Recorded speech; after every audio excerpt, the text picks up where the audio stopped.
wetin we carry for hand. I said they never know wetin we carry for body. Ọ̀kìn lọ lọ́jà ẹyẹ ìwé ló lọ́jú. Ká ṣiṣẹ́ fún ilẹ̀ bàbá wa. Ká ṣiṣẹ́ fún ìlú bàbá wa. Ká jùmọ̀ sowọ́pọ̀ ká lè dojú àgbà. Ọmọ Odùduwà ṣe kiri. Ẹ dìde fún ẹ̀kọ́ adúláwọ̀. Ká lè jọ jùmọ̀ gbé.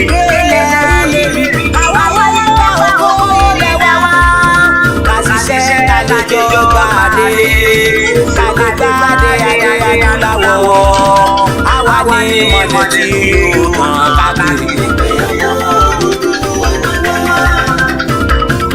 Koikimedia àwa là ń tètò lárugẹ.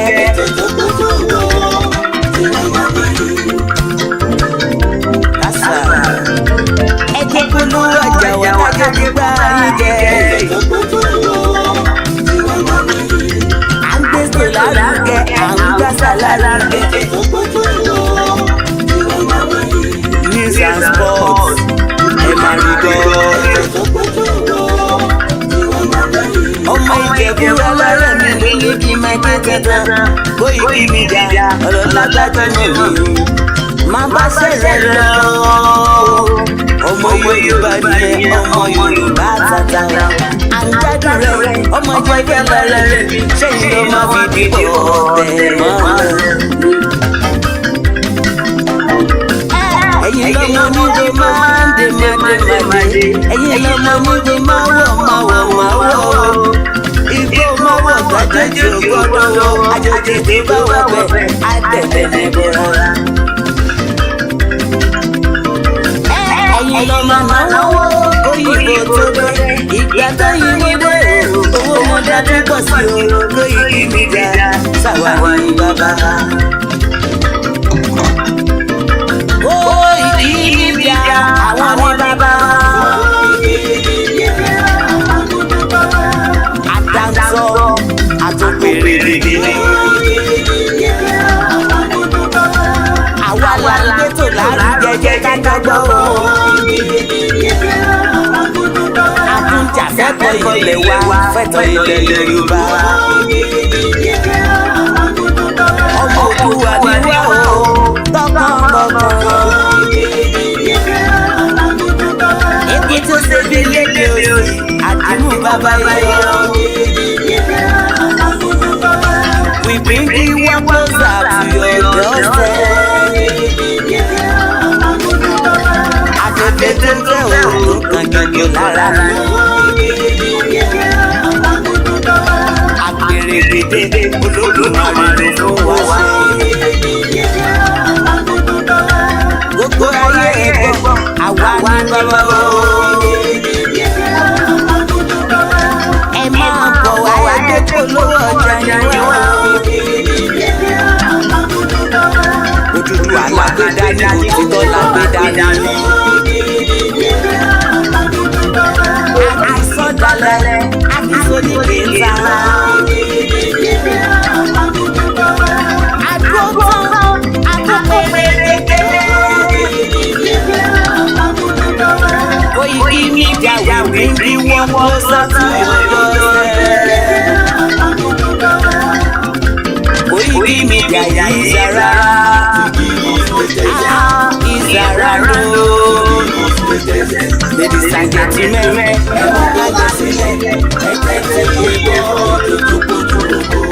ladies and gentlemen,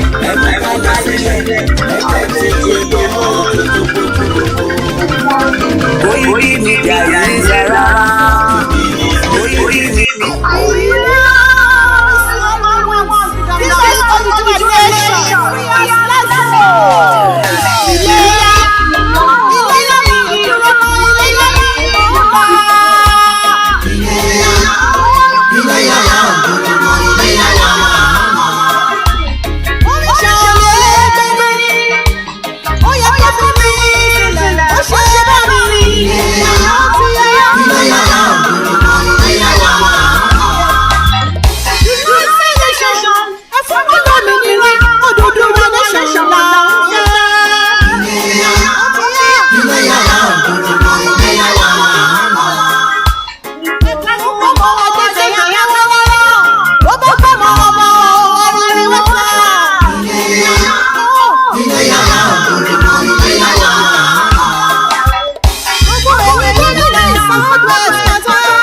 ilẹ̀ Yorùbá ó pọ̀ mí dandan ni. Ọba gbọ́ o, àṣẹ ìlànà Olódùmarè ni wọ́n máa lò wọ́n máa dé yàrá o. Dákun mọ́ làwọn oníṣẹ́ ẹbí ẹ̀tọ́ kálukú mọ̀ fi dùn wọ́n, orí kálukú ló gbé ẹ̀dẹ́kọ̀ tó dùn. Wọ́n á máa gbọ́ o, gbogbo ọmọ Yorùbá ṣẹ̀dá ẹ̀ tí wọ́n lóye ẹja owó pọ̀ agbègbè ẹni tó wá fi sẹ́ńtà gbẹdárúgbẹ́ nìyí ni ẹ̀mí jù wọ́ ẹjọ́ lọ sí méjì kó ẹni tó wá fi sẹ́rán ọ̀gá tó sí ẹni tó àwọn sílẹ̀ ọmọ adúgbò tiwa akọni tiwa akọni jagunjagun ọkùnrin tààrà ọ̀pọ̀lọpọ̀ ọmọ ẹgbẹ́ yẹn kó wọ́n á máa gbọ́ ọ̀fẹ́ sí pàṣẹ fún wọn ni ẹni tó bá ní kó òkú ní kékeré fún wọn fún wọn àwọn síra wọn wọ́n ní kàkọ́ máa ṣọ́ àrẹ̀ nígbà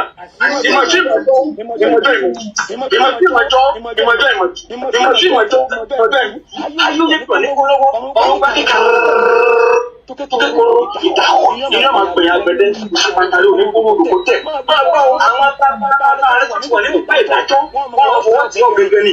Àwọn alábàárẹ̀ jágbó tí wọ́n ní kájú ilẹ̀ Yorùbá wọ́n mọ̀ jọ́ tí ó gẹ́gẹ́ ni. Ọlọ́fin aṣọ́wọ́ àjẹmẹ́tíẹ̀lẹ̀ òfúfò torí òun náà lọ ọmọdé kò wọ́n sábà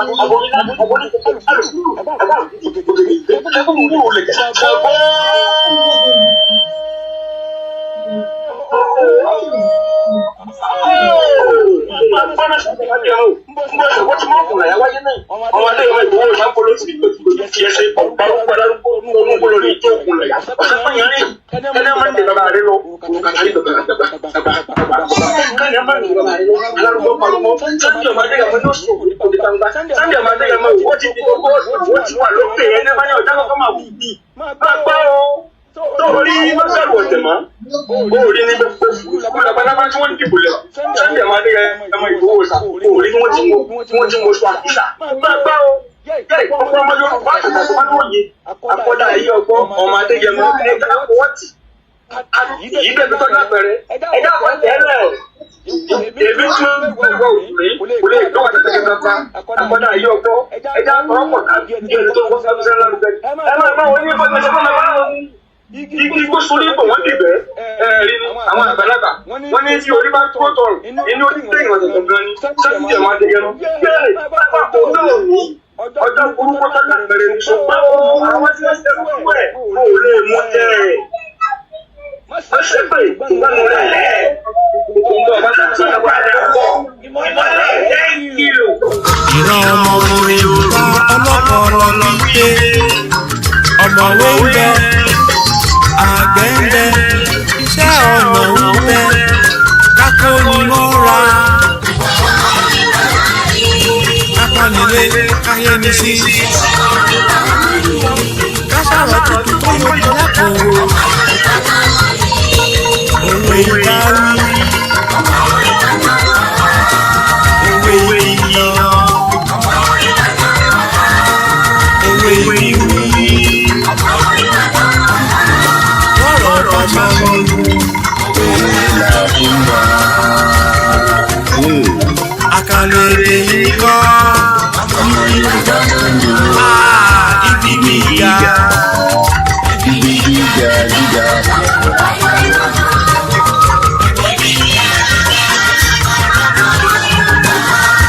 Ibi gíga gíga.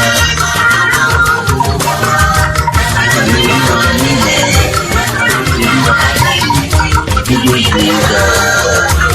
Adéwálé lè fún wa ibi gíga. Ọjọ́. Ibi gíga lọ́sọ̀ọ̀sù. Yay! Níwájú iwájú.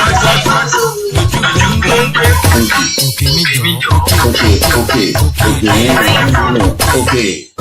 Ìran ọmọ Yorùbá ọlọ́pọ̀lọ́ pípé ọ̀mọ̀wé ń bẹ, àgbẹ̀ ń bẹ, iṣẹ́ ọ̀nà ń bẹ, kákó ni wọ́n ra. Ìwà ọmọ Yorùbá ni. Kápánilé káyé ní sí. Ìwà ọmọ Yorùbá ni. Káṣàrọ̀ tuntun tó yọ ní lápò.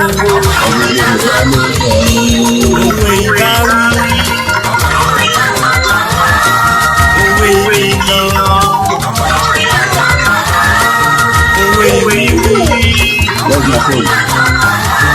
Lọ́rọ̀ ọ̀pá lọ́rùn. Òwe làbúrà. Àkàlẹ̀ èdè yìí kọ́. Ọmọ Yorùbá ló ní. Ibi gíga. Ibi gíga gíga.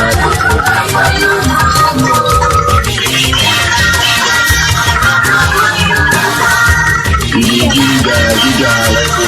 Ọmọ Yorùbá.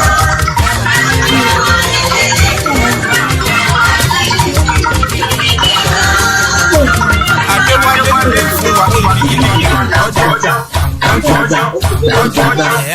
Ibi gíga lọ́sọ̀ọ̀sù. Tìgbàdì iwájú. Okay, níjọ. Okay. Báyọ̀ bó oṣù tó yẹ. Ọmọ Ìbàràpá lápapọ̀ ẹ̀jẹ̀ adúpẹ́ lọ́wọ́ àti ọmọ Yorùbá lápapọ̀ tilẹ̀ tó kọ́ ẹ̀mí àpọ̀ ẹ̀bá nǹkan wọn Adéyẹmọ. Sunday Adéyẹmọ Ìgbòho orúkọ ńlá tí ń dámọ̀ láyà bí àrá orúkọ tó ń dẹ́rù bo lórúkọ gbọ̀n. Ọmọ Yorùbá ẹ má sùn torí pé bùrà a kò lè fojú pé gbòdò láyé títa ìrọ̀lẹ́ dáńkọ̀là wúrà tó máa dán alànà kọjá dandan. Ọ̀wọ́n ẹni ní má bẹ̀rẹ̀ wọ̀nà ẹ̀dá kan lè sùn wá lọ́nà mọ́ ẹjẹ́ àfìmọ̀ṣọ́ kan ká lè débi ire ẹjẹ́ àjọ gbárùkù ti Sunday Ìgbòho ọ̀ṣà ọmọ Ìgbòho mọ̀rẹ́ nílùú alágbàdo òde ọmọ apapẹ̀tẹ̀ wọnú omi ọmọ jòjòlè wodò sànyà ìsànyà ọ̀rẹ́ràn bàbá yín láyìn ìbí omi kò sí náà ń kán sí yín lẹ́nu ọmọ òkúta mẹ́ta òkè Ìgbòho ìkan ṣe yín ní dábọ̀dàbọ̀ ìkan ní mọ́ rọra ìkan tó kù nígbà tí wọ́n mọ̀ Ìgbòho mọ̀rẹ́ kí ló dé Ìgbòho mọ̀rẹ́ sí ọmọ òpópó sọ́ràn ìgbàgede Ìgbòho sún wọn láláìsí bẹ̀rẹ̀ wọ́n ní kó ní bẹ̀rẹ̀ ó máa kó bẹ̀rẹ̀ lọ ẹ̀sìn òní bímọ méjì ní Ìgbòho mọ̀rẹ́ bẹ́sìn gba bímọ méjì ní Ìgbòho áfíkọ̀ pọkó sí. Amúkan yòókù bọ́ sọ̀yà. Atúmúyà rẹ̀ tí ò lọ́rọ̀ gbọ́. Àfiṣẹ́rù wálé. Bàràmùdé. Ọmọ onílé ìlà. Àwọn àjòjì tó ń ṣe ṣèdéṣèdé. Tọ́láwọn ò ní bomi kó sí mu. Wọ́n láwọn ò ní bomi sọ̀yà wẹ̀sẹ̀. Ìgbà tójú kò fi rí ńkọ́. Gbogbo wọn náà sáré bomi kó sí mu. Wọ́n sì bomi sọ̀yà wẹ̀sẹ̀. Ọmọ abẹ́rẹ́ mẹ́ta òde ayé.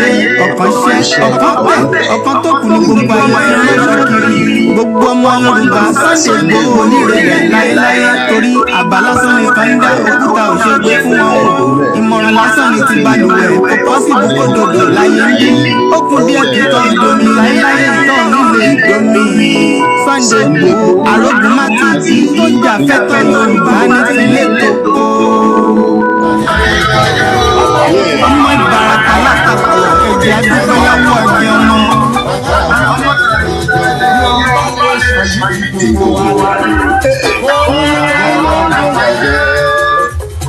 Orí òsìkò mìíràn ẹni bá bínú ọmọdé yẹ mọ́ láìṣẹ̀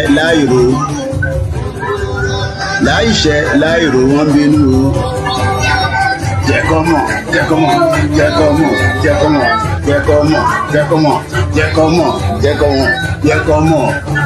yéè òǹtò bẹ́ẹ̀ létí ẹ̀ bá ń jálé olúwadíyà mi ò ló ń perí ẹ máa jágun ọlẹ kò sí nǹkan kan yéè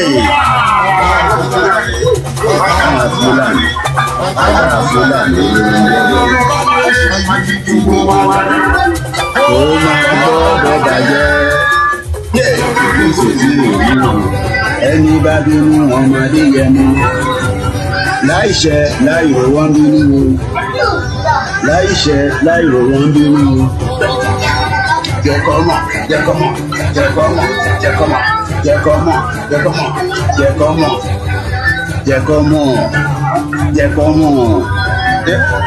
létí ẹ̀ bá ń já ń lé olúwadíyà mi ò ló ń pè rí ẹ máa jagun ẹ lọ kò sí nǹkan kan.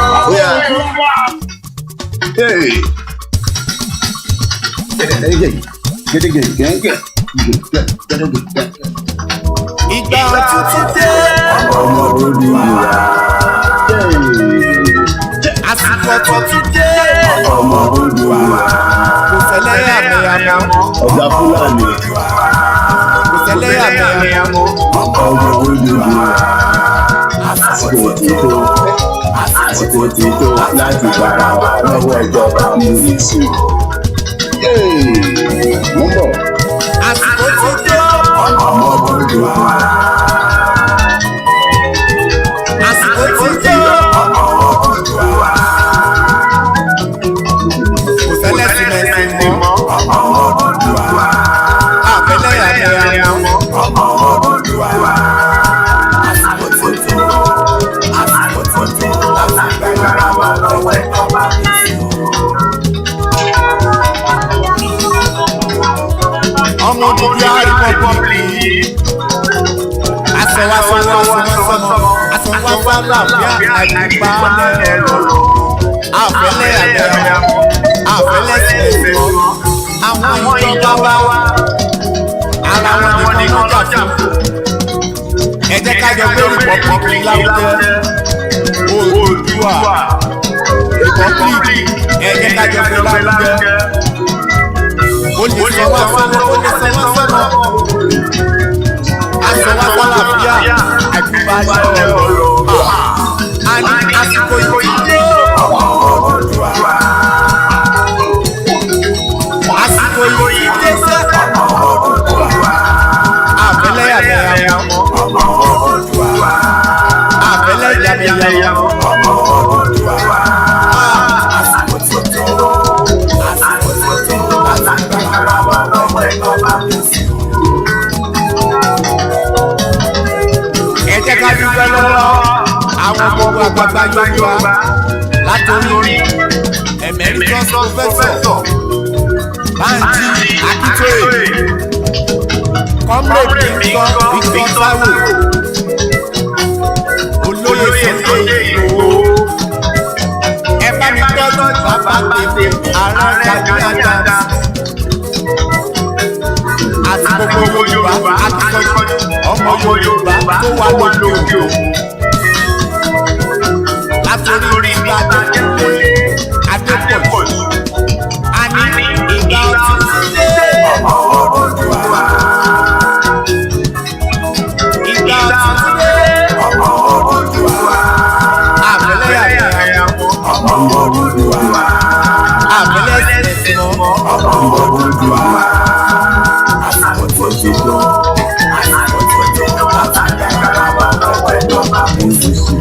ẹ̀ńpẹ́ fóònù àríkò lọ́wọ́ ẹ̀sùn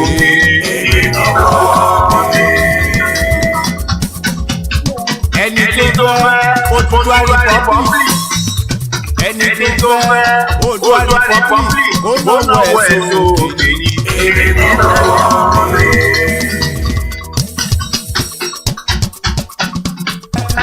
Odùduwà ó lọ́wọ́ ẹ̀sùn ẹni tó bá Odùduwà Republic ó lọ́wọ́ ẹ̀sùn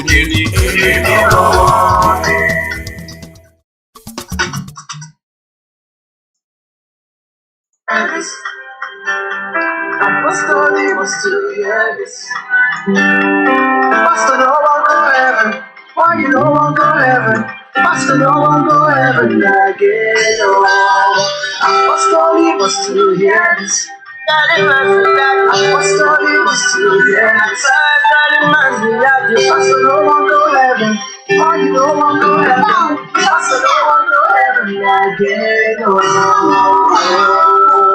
Ara mi lórí olórí olórí bàtà ó padà wọ́n mọ ìjà. Àmàlàdà mi yàgò rí o, dàgbàládà mi lórí o. Pastor no one go ever, why no one go ever? Pastor no one go ever, I don't know. Mama your eye was that Monday. Na pastor gaga, members donated, could have go come on pastor. And it's a pastor, but I'm not by a woman, no gunmen. Security where they got pastor, them no got bullet cooker. Them pastor they follow pastor, them no got bullet cooker. Only pastor and family. Yeah. Why you no one go heaven? Pastor no one go heaven. Yeah. Apostolic must to hear this. Apostolic must to hear this. Why you no one go heaven? Why you no one go heaven? Pastor no one go heaven. Apostolic must to hear this. Apostolic must to hear this. Pastor no one go heaven. Why you no one go heaven? Pastor no one go heaven. Remember what you preach about, them no pastor. Security where they got pastor, them no got bullet cooker. Everybody coming out here pastor, what about them no die? Pastor more only pastor. Yeah. Wọ́n lọ fẹ́ tọ́ mi sún babaláwo. Wọ́n ti gbàgbé pé bá ti mi ní babaláwo. Wọ́n fẹ́ tọ́ mi lọ́dọ̀ àfá. Ní àti àfá, ẹ̀rọ ní ìdàyà o. Ẹ̀gbọ́n àjà o. No one go heaven. Why you no one go heaven? Pastor no one go heaven. Apostolic must to hear this. Apostolic must to hear this.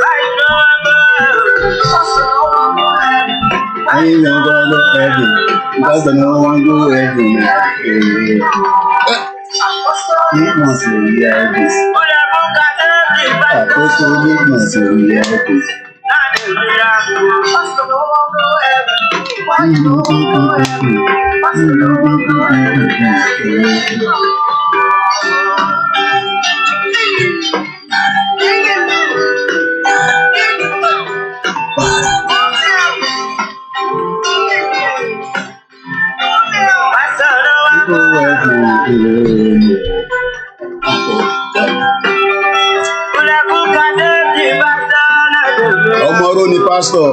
pastor tó gbọ́n. Ẹni tó máa wẹ̀ làgbẹ̀ ń gbá ń kò ó wà fẹ́ káwọ́ ẹgbẹ́ wá gbómi sẹ́gbẹ̀ẹ́ ara máa dùn díẹ̀ díẹ̀.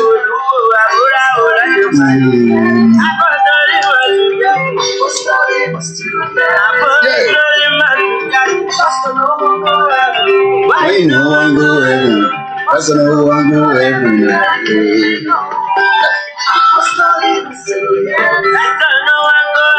Pastor, no one die. Pastor, no one die. I don't want to go heaven.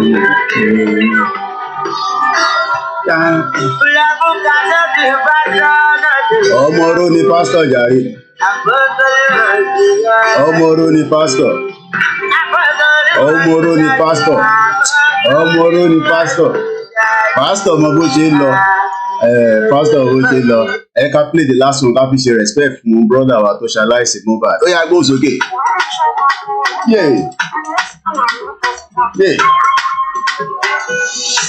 Waiting be this one like this. Been through many things, many G's. Many G's. I still find my peace. Ìmọ́lẹ̀. Ọlọ́run fọ́run kẹ́ ẹ̀ wọ́n ti lọ́ntì ẹ̀ nìyẹn. Gbogbo ìtókù tó bá ń sọ story. Which kind person? Irọ́. Ẹ má bínú. Òbí ẹ̀ kí ẹ̀ wọlé. Ilé ti dàrú. Ẹ má bínú. Alright, let's do this one. Ẹ ká gbọ́ tẹ̀lé lílẹ̀. Ẹ padà wá.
Impediment to Yoruba development. Is the impediment to Odua development. Without Nigeria, we won't be where we are. 1962, we were far ahead of South Korea and North Korea. We were far ahead of China even. We had television before France. We had radio before South Africa. Now look at where we are today. I think it's a shame that even any Yoruba... If you don't allow we Biafrans to go, that zoological republic called Nigeria will be a worse place than Somalia, and today it is happening. And if you have not applied for your Somalian visa, please try and do so. Should I say Somali visa? Try and do so as quickly as possible, because the zoo is on the path of destruction, and there is nothing man can do to reverse it. Mark today's date and what I'm telling you. Nigeria will be destroyed beyond human comprehension. Impediment to Yoruba development is the impediment to Odua development. Without Nigeria, we won't be where we are. 1962, we were far ahead of South Korea and North Korea. We were far ahead of China even. We had television before France. We had radio before South Africa. Now look at where we are today. I think it's a shame that even any Yoruba man can be talking about restructuring at this point in time. What are we restructuring? This country that is already shot to pieces? I don't think that's what we want. But they are always talking about giving Nigeria a chance. The patience of Yoruba with Nigeria has come to an end. Mo kí gbogbo alẹ́ nǹkan ṣẹ́yẹ́ ká padà sórí Mohbad yẹn gbogbo ẹ̀ wà jam pack lẹ́ǹkan ni ó yá Mohbad kọ́lọ̀ fọ́nrún kẹ́ ẹ̀ yá gbádùn ẹ̀ díẹ̀ even though pa mọ̀ pé YouTube máa restrict music yẹn later but let's enjoy it. Yeah.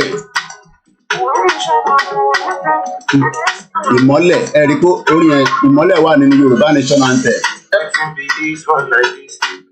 Ìwọ́n ti lọ́ntì ẹ̀ nìyẹn ní tó kù àwa máa jàjà yẹn tó kù wọ́n máa wọrí. You like say me, I know they see. Like say I know they hear. Which kind person be this? Which kind person? Person be this one like this? Been through many things. Many things. I've been dealing with friends. Survivor. Everybody the survivor for Nigeria. Money chaser. Money no deal. Dollar na 1,000. Flying like the rocket. Bad man we never rest. Bad man we never rest. Faster than the car. Hey. Ìmọ́lẹ̀. Oya gbóhùn sókè. Kẹ̀yìn só. Náírà ó ti wà parallel síra wọn báyìí. Ọlọ́run. Mo ń gbádùn ẹ̀ lọ́wọ́lọ́wọ́. Ó ti wà parallel. Sọ̀fà. They won't say your nigga. They want to know your teacher. Before you are my oh my nigga. Oh my nigga. You go there when I don't get you. Oh my nigga. Oh my nigga. You go there when I don't get you. Cause my mama. Gbogbo ẹ̀ lọ máa gbádùn wọ́n máa wọrí ìwọ́n tí ìrìn àjò tó ń lọ. You go there before my soul.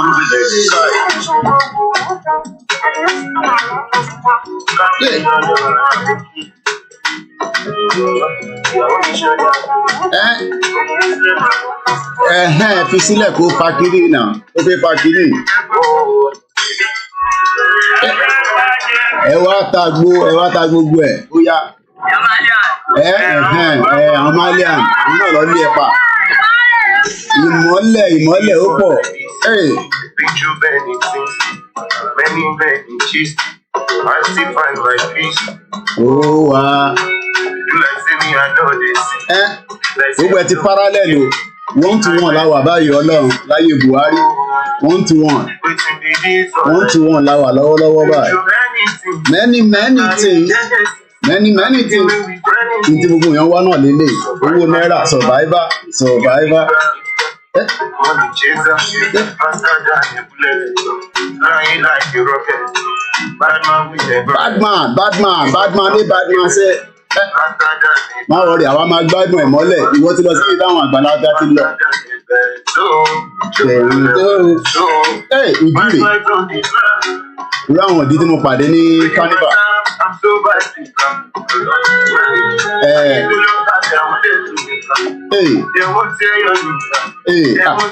Kébì náà wọ irú gíláàsì tí ìmọ́lẹ̀ ń wọ̀. My nigga.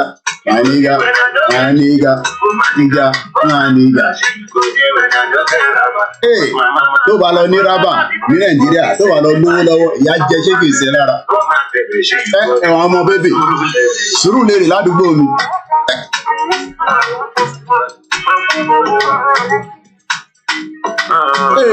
Ó yá sọmọ Ọlọ́run fọ́ọ̀nù pẹ́ wá ṣe lè máa rántí ẹ̀ náà nìyẹn. Tí YouTube bá dẹ̀ ti yọ ìwọ̀n ṣe problem àníkọ́ yọ àwa ti gbádùn báyìí láàárọ̀ ẹ̀ náà. Ó yá ẹ̀wọ̀n kẹjá bá lọ chọ́ọ̀chì náà bọ́yìí máa kọ́ fi orin àti ijó akọ́ fi pàdé yín bass. Ó dà pa mọ́ṣáláṣí náà tí ń ṣe the same thing. Happy Sunday and welcome once again to the live transmission. I'm going to speak more in English so that I can get the message properly. Anyway, it's going to be in English. Let's hope my system holds as much as possible. First and foremost, I'd like to appreciate my family for giving me the endurance to be able to do what we are doing. Because that means it will be very, very limited. Oníbàjẹ́ fún yín láti Lagos State lọ sí Ogun State títí dé Ọ̀yọ́ Ọ̀yọ́ Empire kábíyèsí Elédùmarè Ọ̀yọ́ Empire, the largest city in Africa. Àwa máa lọ sọ́nà Ọ̀ṣun State, at least èmi náà ti dé Ọ̀ṣun. Mo dé Ọ̀ṣun nígbà tá à ń gbé rálì káàkiri àti gbowó ọ̀ṣà. Mo dé Ọ̀ṣun. Wọ́n tó fẹ́ jí mi gbé lọ́ṣun. Wọ́n fi mí rẹ́rìn. Wọ́n ní Kóìkì ti sọnù nínú Ọ̀ṣun State. Àṣẹ gbogbo wọn ló ń jìyà lọ́wọ́lọ́wọ́ báyìí nísìn. Mo rántí pé wọ́n ní Kóìkì ti sọnù. Nígbò wá ń béèrè pé níbo ni Kóìkì wà? Níbo ni coordinator mi wà? Níbo ni coordinator mi wà? Wọ́n ní mo ti sọnù nínú Ọ̀ṣun State. Àwọn màlè, àwọn bomb bastard. Èmi ò kúkú sí Nàìjíríà. Thousands of miles ni mo wà away from Nigeria. Kíyà tó jẹ mí ní bíbá á pẹ́ díẹ̀, á jẹ́ pé mo lazy gan nìyẹn. Kíyà tó jẹ mí á jẹ́ pé mo lazy. Nígbà tí mo ti wá kí ẹ̀yin t'Ọ̀ṣun, gbogbo ẹ̀yin ọmọ gàngàn ẹ̀yin ọmọ dáńdá gbogbo ẹ̀yin tẹ́ wà ní oyè yìí ní gbogbo àdúgbò sádùúgbò wóró sí wóró kì í ṣàlàyé fún yín pé àwọn 20 lọ jí gbé ẹ má yẹ kó jí gbé o èyí tẹ́ wà lọ́ṣùn ẹ jẹ́ protect gbogbo campuses yìí ẹ jẹ́ lọ di Adeleke tó ń jó káàkiri pẹ̀lú Délé Mọ̀mọ́dù tó ń lọ sí Èkó lẹ́ẹ̀mẹ́wàá 20 students adopted in a new attack kò sí nǹkan tó ń jẹ́ gunmen these are terrorists òkúkú ṣe Biafra ló lọ jí wọn gbé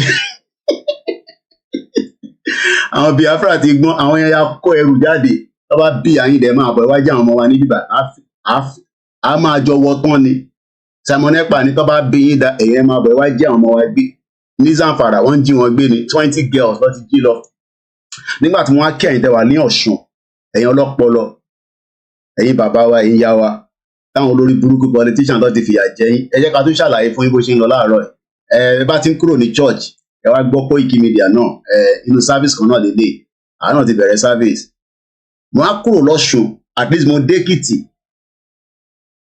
mo rántí bàtà dáhùn travel wọ́n dáhùn ní pé Èkìtì là ń kọjá mo kí ẹ wà bá lẹ́kìtì mo kí ẹ̀yin tẹ wà lẹ́kìtì wọ́n ti mọ̀wé jù professor sùn bẹ́ẹ̀ yamuyamu ni tẹ bá dé Èkìtì professor sùn níbẹ̀ yamuyamu ni ṣẹ́rí náà tó ń tàn nínú APR yẹn AP news tó bá ti gbọ́ nínú bíbà tó bá sọ pé AP pé news yẹn inú AP ló ti jáde confam ni ṣé wá rí pé ibì kan tan red nígbà tó bá ti red ní Nàìjíríà bó ṣe máa tan red náà nìyẹn ta ló rí lórí screen live nìyẹn Russia and Ukraine war ta ló rí ẹni tó bá rẹ sọ pé yes ẹ bá fi sínú comment section ẹ dẹ́n wò mí ẹ ṣáà rí kinní kan tó ń tan red kò tí tan red ní Nàìjíríà ni nítorí pé a ṣe wà ní the right direction ẹ ṣáà rí tó ń tan red ẹni tó bá rí kó bá nawọ́ sókè mo ṣì ń kí àwọn tó wà nílé náà kí tó kẹ́yìn diaspora fẹ́ràn àwọn tó wà nílé gangan ara data kó tó wò wá kó tó gbọ́ wa mo dúpẹ́ lọ́wọ́ yín ìlú òun mo ní mo dé gbẹ̀yìn Èkìtì àbí tàbá wá kúrò lẹ́kìtì níbi tí àwọn ọ̀mọ̀wé ń bẹ níbẹ̀ nílùú Èkìtì àwọn ọlọ́pọlọ jẹ́ pé tó bá gbé ọpọlọ sílẹ̀ báyìí ó yẹ kó lè sọ pé ọ̀nà báyìí ní ká gbà báyìí ní ká jọ ṣe so kí la fẹ́ gbéyẹ̀wò láàárọ̀ yìí mo fẹ́ wo Wales independent kí ló ń ṣe gangan táwọ̀ tí ì ṣe kí làwọn Western Sahara ń ṣe táwọ̀ tí ì ṣe kí ni Scottish ń ṣe kí ni Catalonia ń ṣe ìlú mẹ́rẹ̀ẹ̀rin yẹn mo fẹ́ fi sọ̀rọ̀ láàárọ̀ yìí àwọn èèyàn náà rí tó ń tan red ẹni tó bá rí tó ń tan red á jẹ́ pé ẹ̀mọ̀ gbogbo ń ṣẹlẹ̀ nìyẹn àwa lójú ogun báyìí ní Ukraine àti Russia America sọ fún Zelensky pé iye tó bá need màmá kọ́ ní check fún ẹ but tí Biden ò bá wọlé ní next year ẹ gbà bẹ́ẹ̀ ogun yẹn máa reduce in tó bá mú Biden tó lose election yẹn ní next year November ló máa ṣe election America wọ́n ní kẹ́ support koikimedia at least ẹ̀yin náà ṣáà ẹ máa dá tight lẹ́nìí ní church right yìí ni kẹ́ dá tight ẹ̀yin náà bá ẹ ṣe kí ni tó bá ti fi account number yẹn síta mo jẹ́rìí ẹ̀yẹ mi fatoke ẹ̀gbọ́n mi dáadáa òun ti send it tiẹ̀ ẹni tó wà Nàìjíríà gan tó fún mi náírà mo rí rẹ́rì ọlọ́ba ń dúró ti bàbá yẹn bó ṣe máa ń ju wá nìyẹn tí bá ní mo fẹ́ ra coffee London á fún mi ní náírà á ní Koiki ṣẹ́sí pounds mo kí àmì comfort ológun jà mo ṣì ń bọ̀ lọ́dọ̀ ẹ̀yin diaspora mo ní mo dé lẹ́kọ̀ọ́tì mo wá ń lọ sóńdò at least mo tẹ̀lé Ìbà Gani Adams lóògùn ọ̀fẹ́ o àgbàlagbà mo tẹ̀lé yín dé ìlú Àkókó ní Ondo State ìrìn àjò yẹn pẹ́ díẹ̀ ká tó débẹ̀ á rìn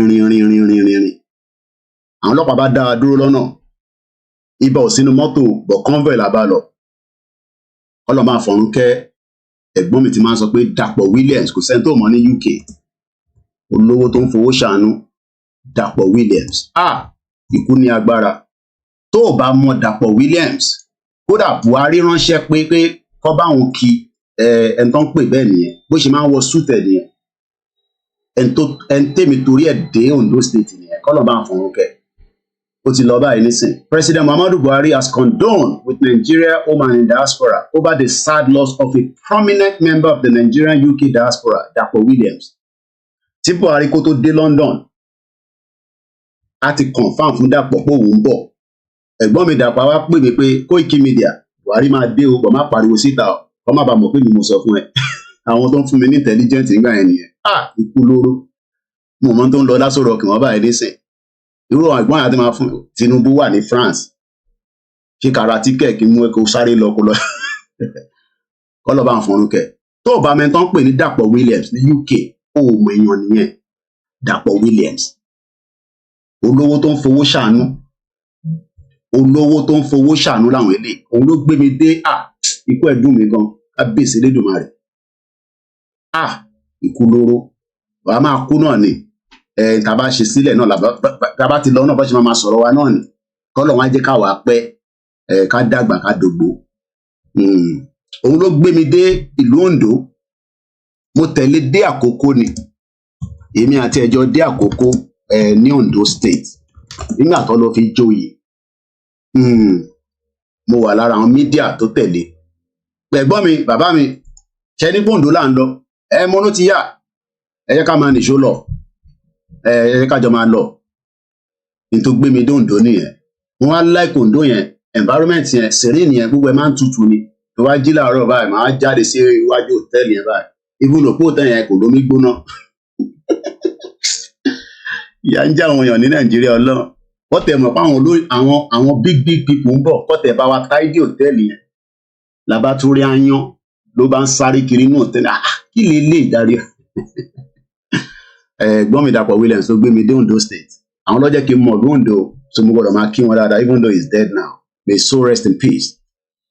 nígbà tá a bá kúrò lóńdó ìlú wo ló tún kù mo kàn gba Kogi kọjá ni mo kí àǹtí mi kan ní UK bó ṣe náwó ló nára àwọn ọmọ okun ni àwọn sáìdì kò ń ṣe ìyá jágbajàgba tó náà ìyá kílẹ̀ máa ń pè náà ìyá kan tó wà ní Kogi tó ń ṣe mẹ́símẹ́sí pẹ̀lú àwọn 419 Dúpọ̀ ní tèrè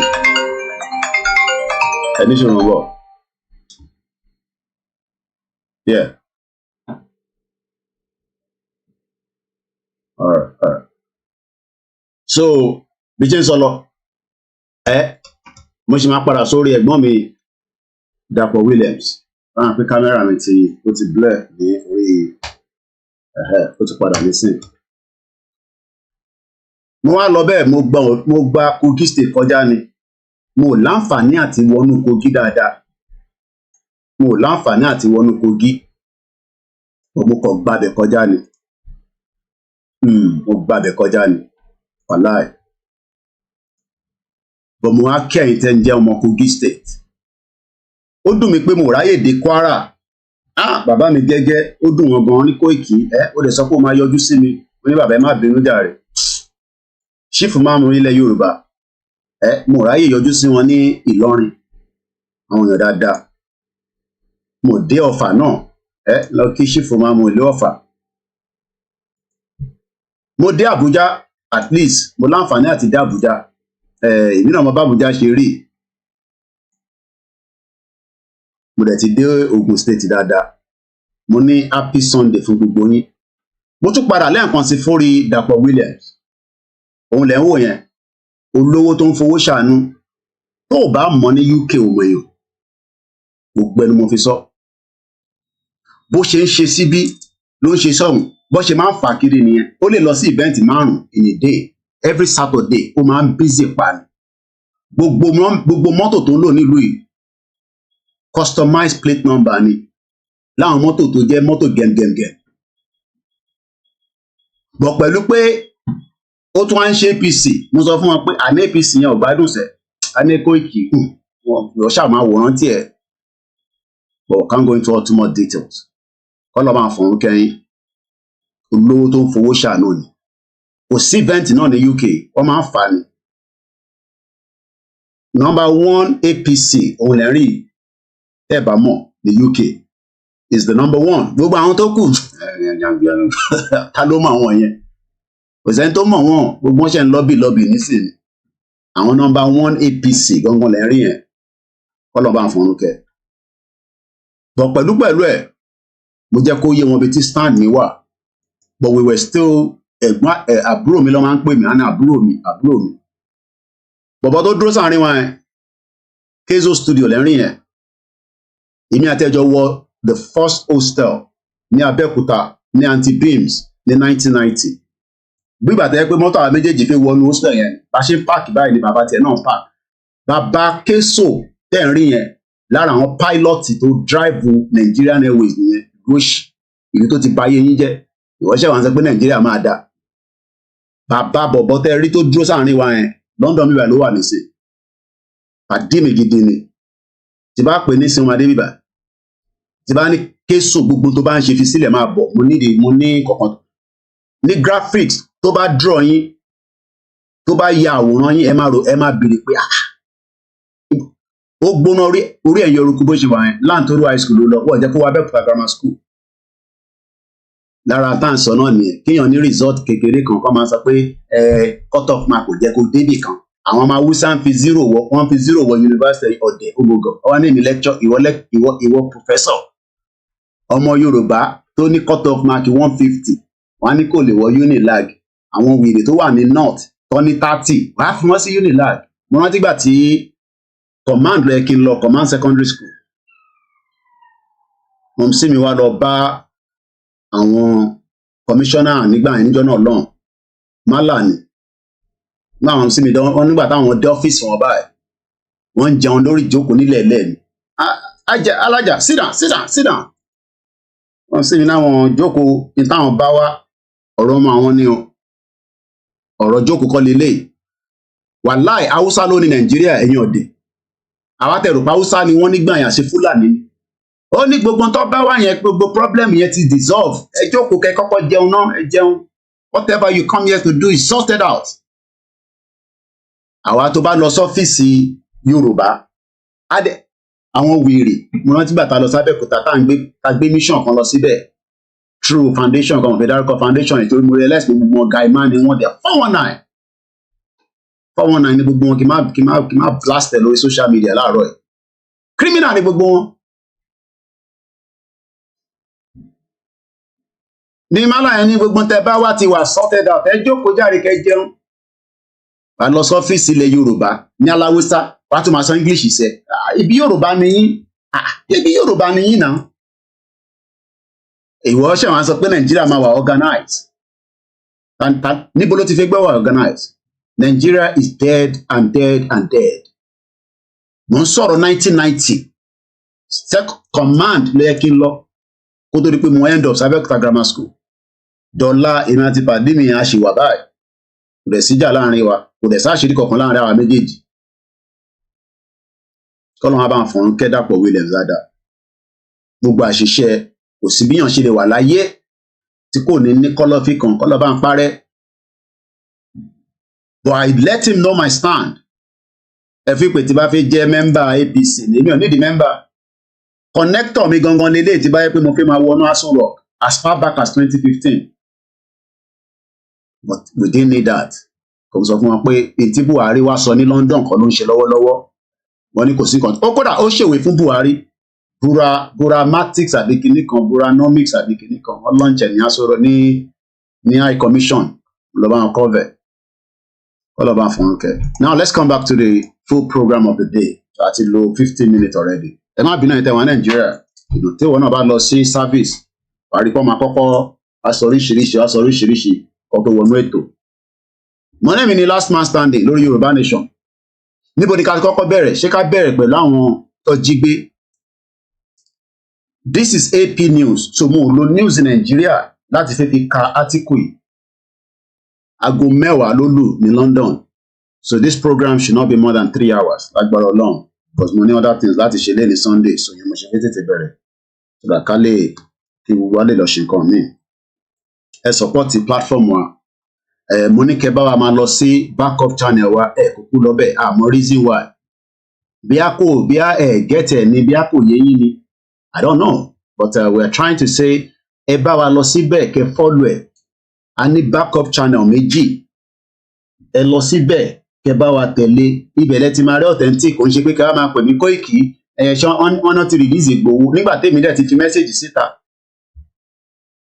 mo ti ní kẹ́yẹ́ máa lọ sọ́dọ̀ àwọn bọ́lẹ̀ kájà they are bọ́lẹ̀ kájà gbogbo ẹnu mo lè fi sọ anytime any day mo lè post around it sí bí bàbá yín da Koiki ló ń sọ̀rọ̀ journalist ni mí mo ń ṣe vlog mo ń ṣe blogger mo dẹ̀ ń ṣe àwọn bàbá sùwé mo ń ṣe àwọn tó ń ṣe comedy mo ń ṣe skit tí bá fẹ́ ṣe skit ní London mo mo mọ content tí máa ṣe tí mo tẹ̀ ní tí mo ní direct ẹ̀ sẹ́dọ̀ yìí Nàìjíríà àwọn òyìnbó ní máa direct ẹ̀ sí tó máa wo program tó máa sanwó gidi fún mi journalist ni mí mo ń ṣe all these àwọn tó ń cut video náà at least nínú Nigerian community tá wà ní UK at least for now mo ti lè sọ pé mo ti rẹ́ni kankan tó wọ Downing Street tó lọ report ni mo ń sọ kò ń ṣe pé wọ́n lọ ní invitation gbogbo ẹni mo fi sọ ẹni tó bá dẹ̀ sọ pé rọmọ pa kó fún wa ní proof tiẹ̀ náà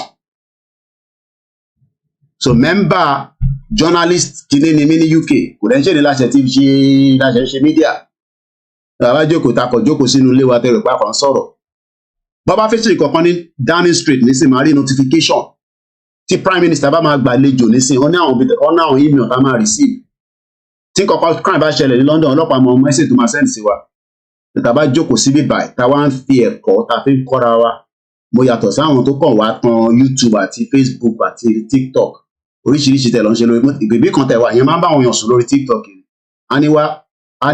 àníwá ṣe kinní kan lórí TikTok yẹn oríṣiríṣi ara lè dá níbẹ̀ àníkà wá bá wọn sùn àníyá wá dó kinní kan àwọn sọ gbọ́ àwọn ọ̀rọ̀ àlùfàǹṣá yẹn tó láyé yín ẹ má bá sí ìwà ìkẹ́wà máa sọ fún mi pé mo mọ tí mo sọ má gbé lọ trabayé lálẹ́ yìí àbí lọ́sàn-án ilé rẹ̀ Yorùbá Wuyi ló máa ń sọ̀rọ̀ bẹ́ẹ̀ má bẹ̀rẹ̀ mo jẹ́ tí Yorùbá Wuyi pé mo ní sí mr àdúgbò wo lẹ gbé lẹ́kọ̀ọ́ Azeez kò ní bàjẹ́ fún ẹ ó wà lórí ètò sí lórí ètò Dóyin Ọlọ́run àbá ń dúró tiẹ̀ àwọn èèyàn ńláńlá gbogbo àwa tá a dúró lórí Yorùbá nation ẹja dúró òun ṣáwa nìkan láṣẹ fipá fẹ́ independent tí kò báyìí tí bọ́ sí kò tí bọ́ sí nìyẹn kò mí pé we are not trying we are still on the right track we are on the right track ẹ jẹ́ kí n kàn fún yín láwọn headline àwọn olòṣì ẹ má ṣe rally ẹ má ṣe protest this is 14 hours ago àwọn ará Wales jáde wọ́n ṣe rally wọ́n ṣe protest wọ́n lélẹ̀ one bastard èyí olòṣì ẹ̀wọ̀n tó dá kọ̀ọ̀kan mọ̀ rally wo lẹ́ ń ṣe òun lẹ fẹ́ fi gba Yorùbá nation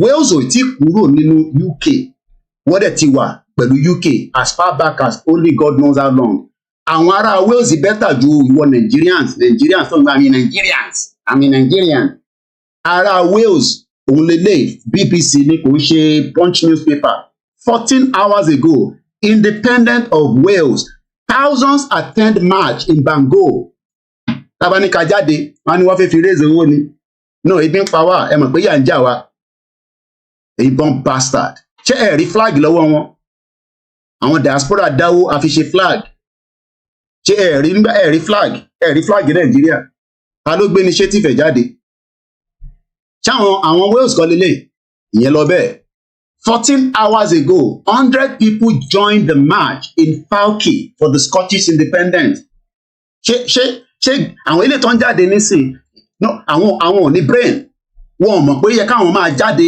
káwọn máa sọ fún gbogbo àgbáyé pé a fẹ́ kúrò pẹ̀lú àfẹ́ union àwa àti UK mọ́ àwa nísìn àṣẹ kankan a kò ń jáde lórí social media adẹ̀ náà fẹ́ gba Yorùbá nation ẹ̀dẹ̀ náà fẹ́ jà ẹ̀dẹ̀ náà fẹ́ anarchy so èwo kankan lẹ wá fẹ́ níbẹ̀ tí mọ̀ ń tẹ fẹ́ rárá born bastard ẹ̀yin ọmọ Nigerians tẹ́ ẹ̀ sì sọ pé ẹ̀mí Nigerian àwọn ará Scottish tó bẹ́tà jayé tiẹ̀ lọ in many ways wọ́n wá sórí social media pé mo sick ẹ wá dáwó fún wa lórí social media wọ́n yọ intestine èèyàn wọ́n yọ kidney èèyàn lọ́spítù ọmọ tó yọ intestine ẹ̀ ó ti kú nísìn kọ́ lọ́n bá wa fọ́nú kẹ́ woman kan ní Port Harcourt wọ́n yọ kidney àìmọye ẹ̀yìn tó ti yọ kidney yìí dànù ẹ̀ kàn ń lọ back and forth dead people all over the place one bastard ìnáwó àjókòó sí bíbá èmi rí gbogbo eléyìí ìnáwó máa ń sọ pé a ṣì ní láti wà lójú títì ká máa pe ẹ̀tọ́ wa hàn ìjọba pé a fẹ́ lọ a kì í ṣe jàgídí a kì í ṣe terrorist a kì í ṣe jàgídíjàgan we must come out and continue to push the independence of the Yoruba people ká jókòó sínú cocoon ká kàn máa pariwo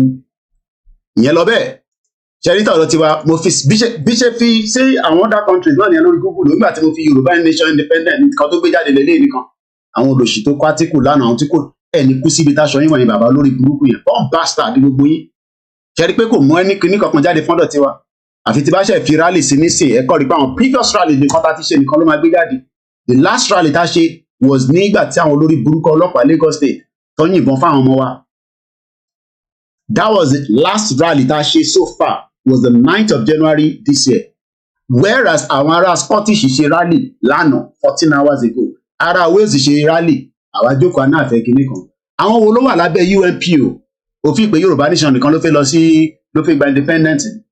There are so many countries around the world that also want the same thing. Then you know, tí wọ́n dẹ̀ tí rí gbà.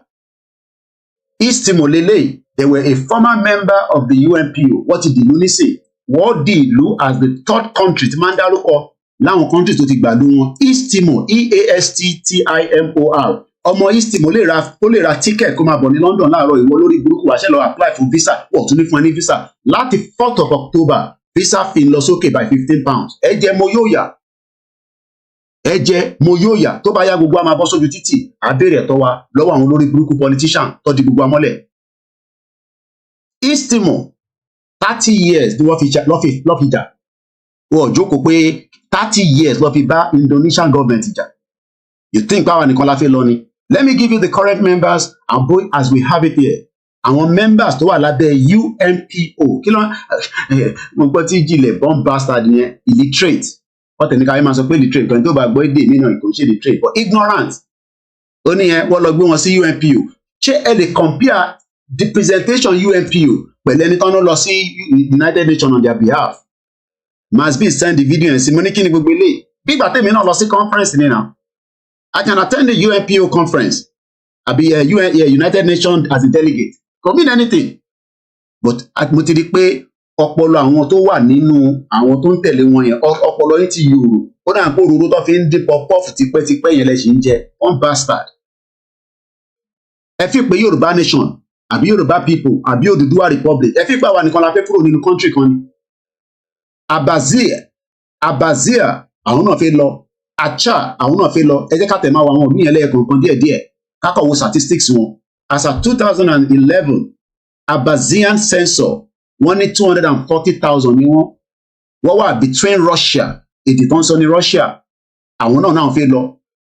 This was 2015, àwọn ọ̀tẹ̀ tí ní feelings ká fẹ́ lọ register sábẹ́ UNPO. Àwọn ilé ti register as far back as February 16, 2015, wọ́n ti gba country wọn. Èyí wọ́n sọ pé torí pé Bàbá Akíntóyè kò tí ì ṣiṣẹ́ tó, ó yẹ ká ti declare ẹ̀yin olóṣì. Declaration náà lọ pé ẹ̀ tó lórí burúkú dúpọ̀ ní tìrìṣì tó ní kú sí káṣù ẹ̀wà bomb bastard. Leader bá yín sọ̀rọ̀ kò lè jáde ó ń sọ̀rọ̀ lábẹ́ aṣọ bí àmì tó ti ń gbàsí fún nísàlẹ̀ tó kàn lè gbóhùn sókè dáadáa ó ń bá yín sọ̀rọ̀. Wọ́n pẹ̀lú kan náà dá Archie àwọn èèyàn register ní 2018 gbogbo population wọn is 9 million àwọn náà fẹ́ dá dúró wọn náà fẹ́ wà lábẹ́ ìlú tó wà mọ́. The Archie Sumatra National Liberation Front has been a member of the UNPO since 1991. Archie was an internationally recognized and independent sovereign state for hundreds of years. They have been an independent sovereign state for hundreds of years before the arrival of the European Union to the Southeast Asia. For many centuries after, in its history, after first against Portugal, then the British Inoni, and the Dutch. In the 18th century, 19th century, ni wọ́n lọ́lọ́kì Nàìjíríà síbi tó wà ní sí táwọn kan tẹ́fẹ́ kó fún Nàìjíríà. Ẹ kó fún Nàìjíríà okú tó ẹ̀. Tó bá kú okú tó ẹ̀ ní Nàìjíríà. Ẹni tó jẹ́yàn gbòógì gan tó kú ní sìkílẹ̀ tí ì rí ṣe sí kọ́lọ̀ fọ́run kẹ̀. Nígbà tí Fẹlá kú kílẹ̀ ṣe sí. Ìbáwọn ọmọ Fẹlá lọ́kàn gbádùn ayé ẹ̀. Àwọn fámìlì Mohbad gbádùn òkú ti lọ. Tẹ́ bá rí justice fún fine, tẹ́ bá rí fún fámìlì àmà gbádùn owó àṣewọlé fún wọn. But ìwà jẹ́ ṣógè núyà. Ní 18th century and today against the Indonesian government of Jakarta, ACHA, ACHEA, has continued its struggle against the colonial and the alien rule with varying degrees of success. In December 1976, the Free ACHA movement was founded, just like Yoruba nation kò ṣe pé wọ́n ṣe bẹ̀rẹ̀ ní 2019. Àwọn kan ti gbé dání bẹ́ẹ̀ for a very long time. So tá a bá ń sọ fún yín pé we must be patient. We must continue to understand that we are not the only individuals or indigenous people that are asking for the right to self-determination. One country like that is called ACHA. Let's go to the next country. There's another country called Afrikaners. The Afrikaner constitute nearly 3 million out of approximately 49 million inhabitants of the Republic of South Africa. They want to have their own independent country. Many, as 500,000, are in the diaspora. Under the UNPO representation, Freedom Front Plus, Afrikaners are represented at the UNPO by the Freedom Front Plus. They were admitted in 2008 as a member. But till today, they don't have a country yet. Let's go to the next one. They are called Hawawiz, Hawazi. Their population is between 5 to 7 million. Their area is about 89,000 kilometers. Their language is Arabic. The Awazi Arabs are one of the largest minority groups living in Iran. Because Iran is another bomb bastard country. I don't trust that country at all. The Awaziwa Arabs are one of the largest minority groups living in Iran and predominantly settled in the Alawazi province. Alawazi, also known as Arabistan or Khuzestan, is situated in the southwestern part of Iran.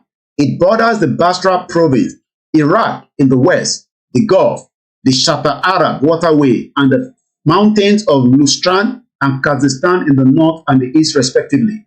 Again, they have been fighting for self-determination, but they haven't got a country yet. Let's go to the next one. Assyria. The population of the Assyrian population is about 3.3 million. The majority is Christian, Orthodox, and Catholic. The Assyrian are represented in the UNPO by Assyrian Universal Alliance, AUA. They were admitted to the UNPO as far back as on the 6th of August 1991. They have not got their country yet. Let's go to the next one. Balochistan. Balochistan is a population of 12.34 million, according to the census in 2007. Their language is Balochi, Urdu, Pachisto, Bariu. Their religion is Sikhism, Hinduism, Parism, and Islam. They are also ethnic groups. They have been a member of the BNP, which is the one representing them under the UNPO, was established in 1996. Again, they are still fighting. Let's go to the next one. Barostland is another country that wants to come out with a population of 900,000. They are somewhere, they have about 38 different ethnic groups. Their religion is Christian and traditional belief. UNPO representation, Balosto National Freedom, registered as a member of the UNPO on the 23rd of November 2013. So when people are saying that Professor Banja Kitoye hasn't done well, based on the limited time and the little resources that is within us, I think we should respect him and give him a kudos. So I've actually given you the background of 1, 2, 3, 4, 5, 6, 7, at least 7 countries that are asking for the right to self-determination. We are not the only one. Let's now pick on the Catalonia. The Catalonia population is about 7.5 million. Their capital city is Barcelona. They are also represented and they have been a member of the UNPO as far back as the 14th of December 2018. And today, I have this update. Catalonia can't quit Madrid, but the separatist parties are hope upcoming elections will revitalize the independence movement. Alatafulo, Spain, halfway up a lamppost on a residential street, flutters a tattered gold and red striped estelada, the flag that has long been a prominent statement of the identity in Spain's northeastern region of Catalonia. Now, though for the local retired Mayor Francisco, the estelada faded colors are served only as a reminder of a declining fortunes of the Catalan independence movement. It is like this, she said, before mimicking a deflating balloon. We are not the only one asking for right to independence. So these are where we are going. The last country we're going to talk about, I've talked about the Scottish people, the Welsh, Catalonia, and I've given you a brief of some of the countries under the UNPO. Now, the last country is called Western Sahara. Western Sahara is now being recognized by Israel, according to Al Jazeera, which was July 17, 2023. Morocco claims the sovereignty over territory, but other countries have now backed the separatist movement. Israel has now officially recognized Moroccan sovereignty over the disputed territory of Western Sahara, The Moroccan government and a statement from the Israel Prime Minister office said, Rabat said on Monday that Israel is considering opening a consulate in Dakar. A statement from the Morocco Royal Palace said Israel's position was expressed in a letter to King Mohammed V from the Israel Prime Minister Benjamin Netanyahu. Morocco has had the control of the territory, but little international recognition since 1975. Emma with date and time. 1975, a place called Western Sahara have been trying their best to get the hell out of Morocco. Just the same way we are doing as well. So nobody should say that we have not done enough when it comes to the campaign, to the struggle for the Yoruba people to be free. Now let's come back again to the AP news, and let's start with the 20 student that was abducted in Zamfara, the northern part of Nigeria that has become the den of the terrorists in Nigeria today. At least 20 students abducted in a new attack by gunmen targeting schools in the northern Nigeria. This was updated on the September 22, 2023. Let's read further. Maiduguri, Nigeria. Why do I need to go to Maiduguri? I don't need Maiduguri. I just want to stay within the southwest. I don't have any business in the north. So when some of you say we should keep Nigeria, what business do you have in Maiduguri? Are you going to go there and set up a business? Transaction? Do you want to go and work with the government there? Because I don't think it's the right place for you to go. Maiduguri is a terrorist ground state, just like most of the northern part of Nigeria.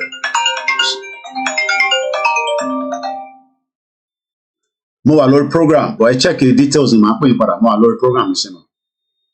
All right, later, bye. Once again, as we continue, gunmen have now abducted at least 20 students in the northwestern Nigeria during an attack by the Fulani terrorists. They might tell you they are gunmen. There's nothing like gunmen. These are full-blown Fulani terrorists that will now rape those girls. And I think we should have, a video of them. Well, I mean, the dormitory, rather, anyway. There will never be security kidnap. Not Nigeria. Let's see. I think we should have the video. And I posted the video on my IG. I know some of you are now fed up of all these videos, but that is the current situation of Nigeria. I think it happened in Zamfara State. Zamfara, I think so, yeah. These were the other terrorists that were having a meeting last weekend, Saturday. Can you imagine terrorists holding prayer and meeting with Nigerian military? But Nigerian military can only use their power to go to the southeast. These are terrorists, though. All these guys on the motorbikes, these are full-blown terrorists. And you can see the Nigerian military there. You can see them. We don't need the sound. So when some of you do not understand the agenda of Nigeria, you'll be wondering, is this the kind of people that we want to live with? Is this the kind of people that... So you think that you can change the mindset of all these bastards. This was a primary school somewhere in Castina. You can see them. These are terrorists. And from the conversation that was being read, the voiceover phone call, the person was telling Auntowa and the other side that, the Fulani will be coming through, become an attack one. I'm trying to look for the actual video. You can see Senator Shehu Sani, the former senator. The fresh kidnap of a female university student in Zamfara State, northwest Nigeria, is another tragedy that befalls our country. It is not our country, okay? The country is not going to be yours because there's no way you want to live and work and survive when terrorists is operating. The same terrorists will release, they will leave their guns, they will change their clothes, they will come to Lagos, they will live close to you, they will probably rape you, they will kill you, and they will even destroy the economy much faster.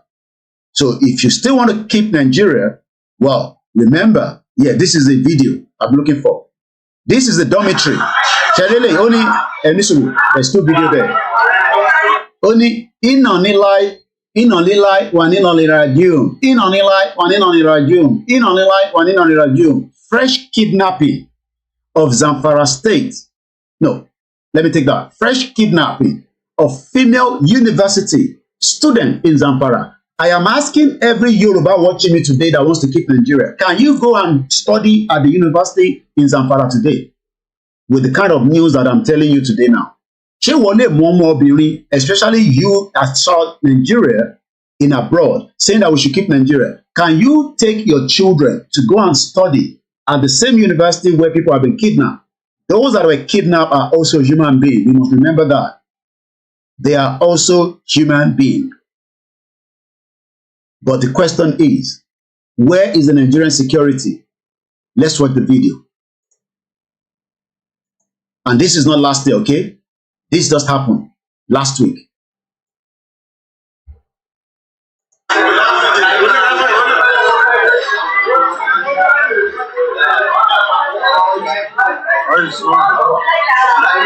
Okay, Lola, my brother. Did you see that? The question is, let's go to the next video. This is the next video. And this is meant to be a dormitory to secure Nigerians. Not that Nigeria doesn't have the money to give the military the right equipment, to upgrade the facilities, to keep children safe. One thing is, I hope Nigeria does not happen to you. So now let's go back to the AP news. We've seen the video. Now let's go back to the AP news. And anytime they tell you they are 20, just trust me, multiply that by 3. But we stick with 20 from the news under the AP. This took place in Maduguri. I don't know why they say, She Maduguri non is Zamfarani. I thought it's 2 different places. I don't know why they're using Maduguri here, but let's just keep it like that. The students were taken hostage when the gunmen, there's nothing called gunmen, these are full-blown terrorists, broke into their accommodation near the Federal University Gazwa in Zamfara State, Bungudus District. Zamfara police spokesperson Yazid Abubakar has confirmed that. Abubakar couldn't confirm. This is what I said. Abubakar, police coming, whatever the police spokesman, cannot confirm the exact number of the adopted students. So when they're telling you it's 20, just multiply it by 3. And that is about 60. But the report figures are 24, quoting other students who also said that the kidnapped victims were mostly female students. And you can imagine,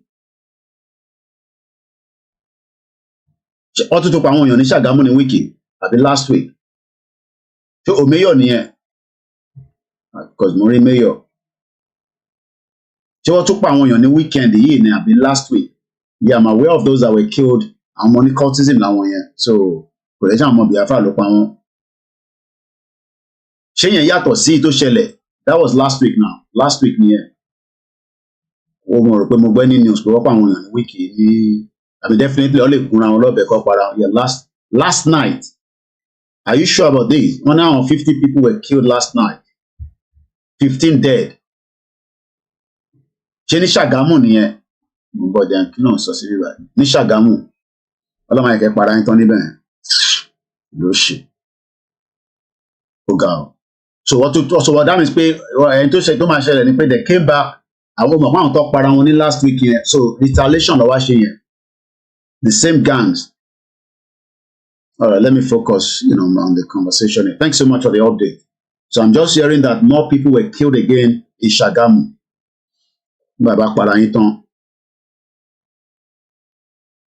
Well, if it's not cultists, then what could it be? They will put everything on the cultists. Ṣé Fúlàní náà ló wọlé wá pa wọ́n ní àbí báwo? I don't know. Dàpọ̀ Abíọ́dún ṣáà ti ní kó máa drive a motorcycle láti aago 6 títí di aago 8 àbí kìíní kan. I think there's meant to be a curfew. Police said in Ṣàgámù, 1 out of 3 youth are in cultists. Adoption of the students from schools in northern Nigeria are common and have become a source of concern since 2014. Kó tó di pé Buhari dé, nígbà tí ó yẹ pé wọ́n push agenda yẹn lórí Jonathan. Now, the question I'm asking is, can the current President Bola Tinubu, the President of the Federal Republic of Nigeria, do you think that it can change the narrative of this kidnapping? That is the first question. Do you think that Bola Tinubu, your current president, he has been giving you a lot of assurance, like the video?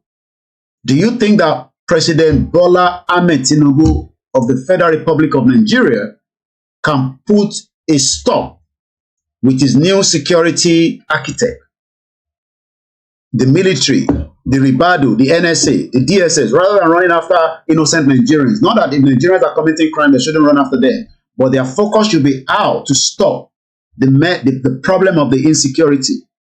We are waiting, we are watching. So when some of you are saying that, Tinubu is going to change things, this is exactly what we have been saying. The agenda of the kidnap went slowly down just before the election. I'm sure most of you know that there was no kidnapping as it was rampant. And do you know that the American has already warned their citizens not to travel to Nigeria? US have now advised their citizens from traveling to Nigeria. I didn't say so. This is actually coming from the US state government. Almost finished there, almost there. And this is the latest update just 4 days ago. Travel advice. So if you're a Nigerian in America and you're traveling, this is what your government said I should tell you. Travel.state.gov, US Department of State, the Bureau of Consular Affairs, is a travel advisory. They have what it takes. They have the technology. They have everything.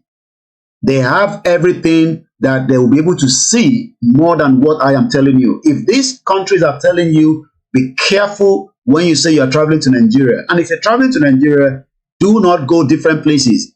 The Nigeria you know yesterday is not the Nigeria today. That country has changed rapidly.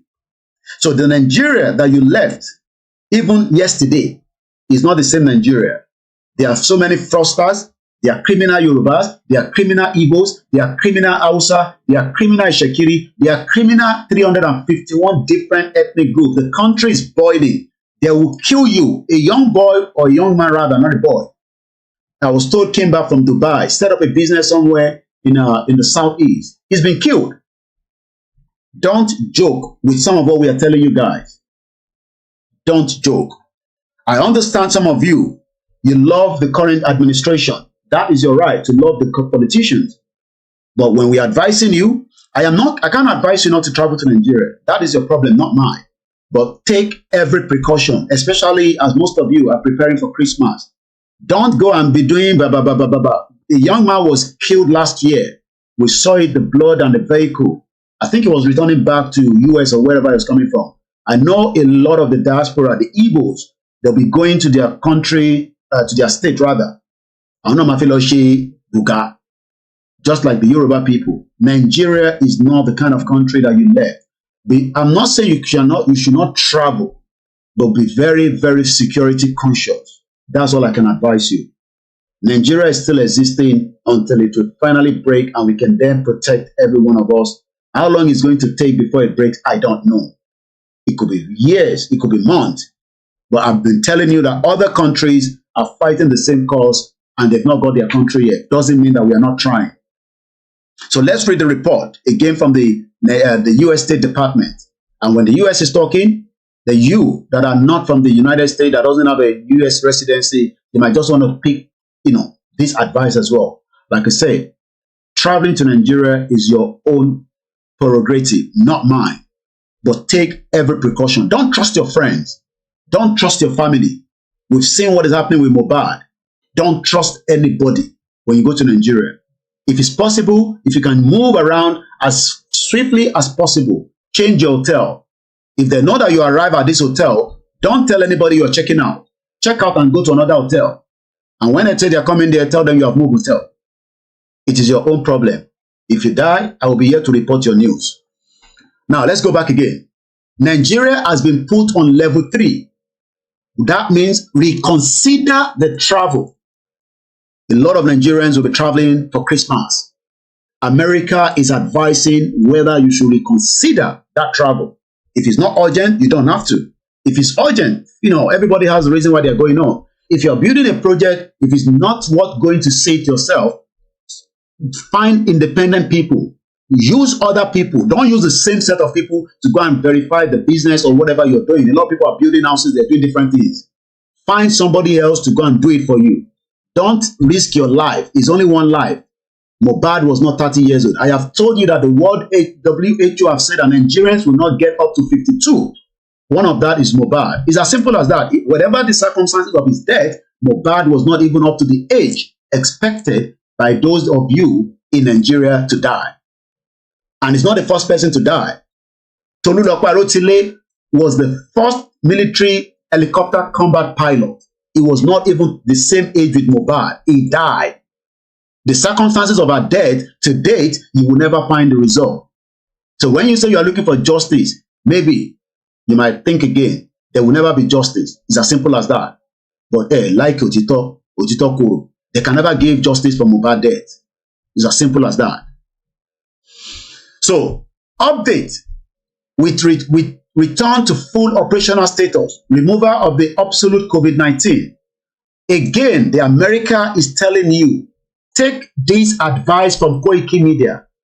Whether you like me or not is not my problem. Nobody can kidnap me here. It might take a while. And if I get kidnapped, the British government is aware because they will have allowed such to happen. Everywhere we are, even those of us living here, will take precaution. You must take precaution. Bolanle, Oyeleke, Bamishe, these are innocent Nigerians that have died. Multiple people have died in the northern part of Nigeria. We don't know their names. Deborah was killed. I'm sure some of you remember her. What are the reasons why the American is telling you to reconsider that travel to Nigeria due to crime? Everybody needs money now.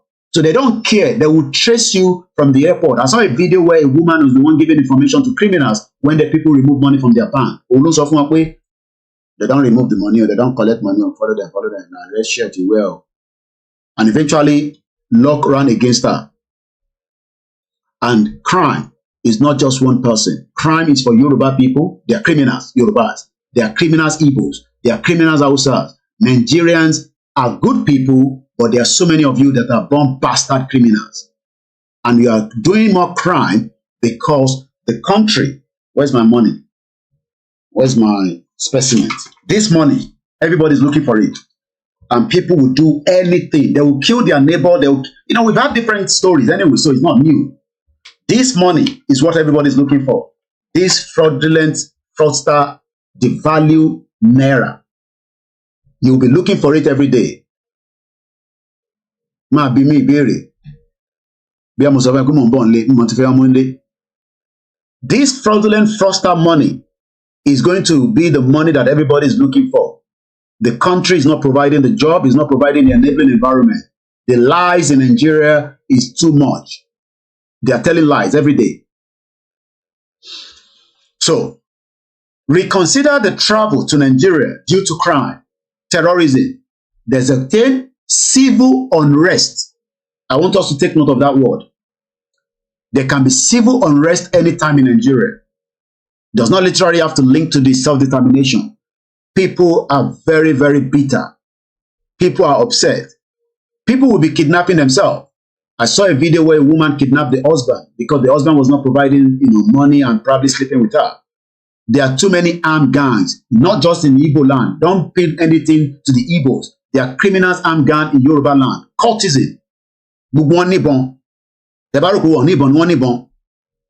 There's so much weapons in Nigeria today. Militaries are selling their weapons. They are selling weapons to people to go and use it to commit crimes and return it back. Maybe some of you don't even know what is going on in Nigeria. Nigeria is not that country that is safe. Don't let all your politicians tell you it's safe. America tell you it is not safe. Once again, let's continue. Some areas have increased risk. Places like Borno, don't ever go to Borno State. Yobe, Kogi State is even classified as a place that is not safe. Northern Adamawa State, due to terrorism and kidnapping, don't think of going to Bauchi. Never think of going to Gombe. Kaduna, Kano, Katsina, we saw the video of criminals, terrorists having meetings with the Nigerian security. They are all the same. don't think of going to Sokoto State. Stressed away from Zamfara State due to kidnapping. Abia State, don't go there. Anambra State, don't think of going there. Bayelsa, Delta, Enugu, Imo, River State, with the exemption of Port Harcourt, all this is due to crime, kidnapping, and armed gangs. The country summary. This is the summary of Nigeria. Seun Okinbaloye will not tell you this. Bola Otitoju will not tell you this. All those young, beautiful women on the TVC morning show will not tell you this. Journalist hangers will not tell you this. In woeful Mujamujani Nigeria. But youth are playing with fire. Violent crimes such as armed robbery. When they say armed robbery, that means they are having weapons. They will kill you, they don't care. They will take your car. They will take your wallet. They will take your jacket. There's also called carjacking. Don't trust anybody in the military uniform when you're driving. If it's possible, drive away. If it's possible, they come close to you. Don't stop. If you stop, you will be killed. I remember a young man and that was working in Abuja, traveled to Osun State with the family to go and have a wedding. They're on their way back, military stopped them. That man was killed on the spot. The mother survived it and the son. If you think I'm joking, well, America is telling you, don't joke with what Koiki is telling you. America is not paying me for this, but I am just the media advising you. Go to Nigeria, it's not your problem. It's not my problem. That is your own problem. Let's continue. If you think it's a joke. Christmas, they wait for you now. They don't see every one of you on social media. The way they do for abroad. Go back home and don't think that somebody will not kidnap you.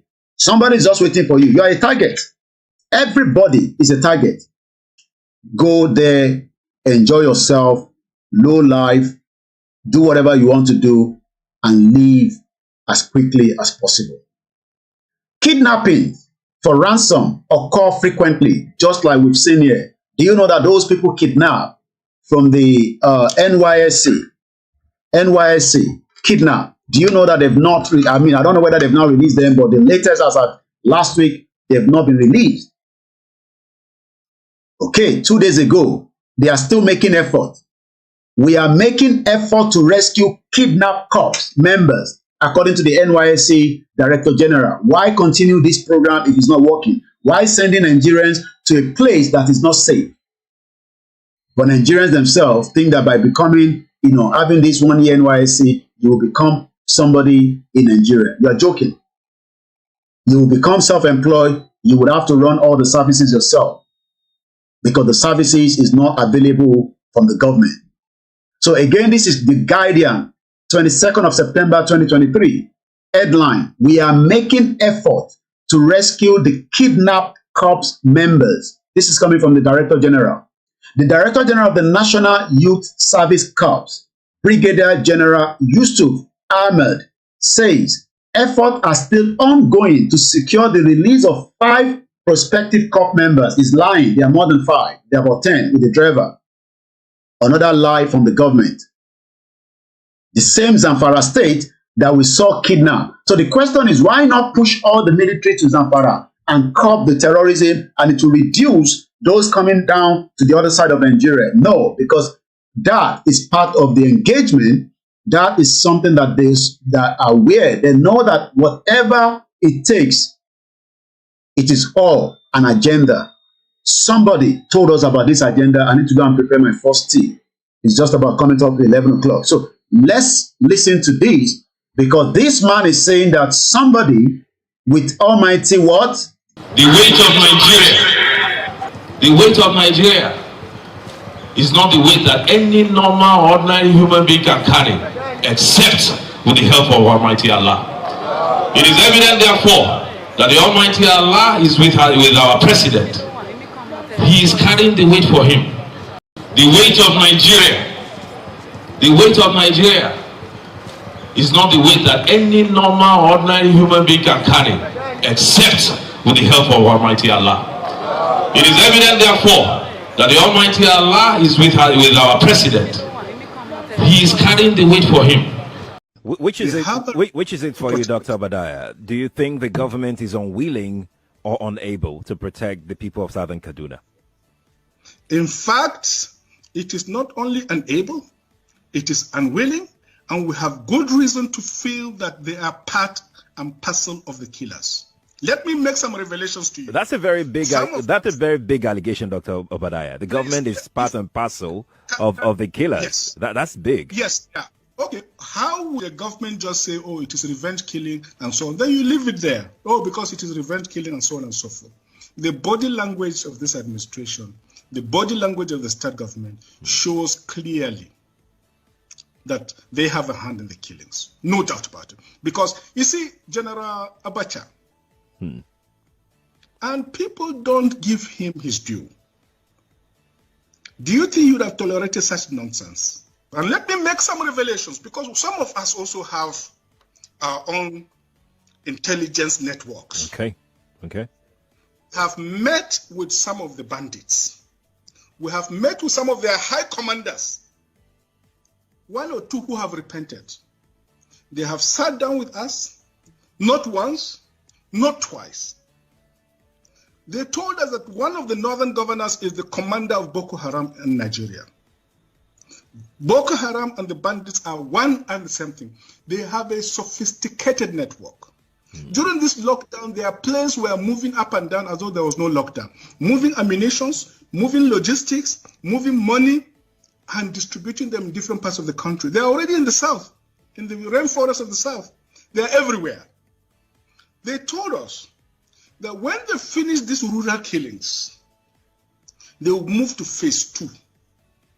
The phase 2 is they will go into the urban cities, going from house to house, killing prominent people. I can tell you, this is the game plan. By 2022, they want to start a civil war in Nigeria. Which is it for you, Dr. Obadiah? Do you think that... So you would think that even though Malafia died, some few, years back, but the problem is still existing. Should we remain Nigerians? Should we continue to tell ourselves lies?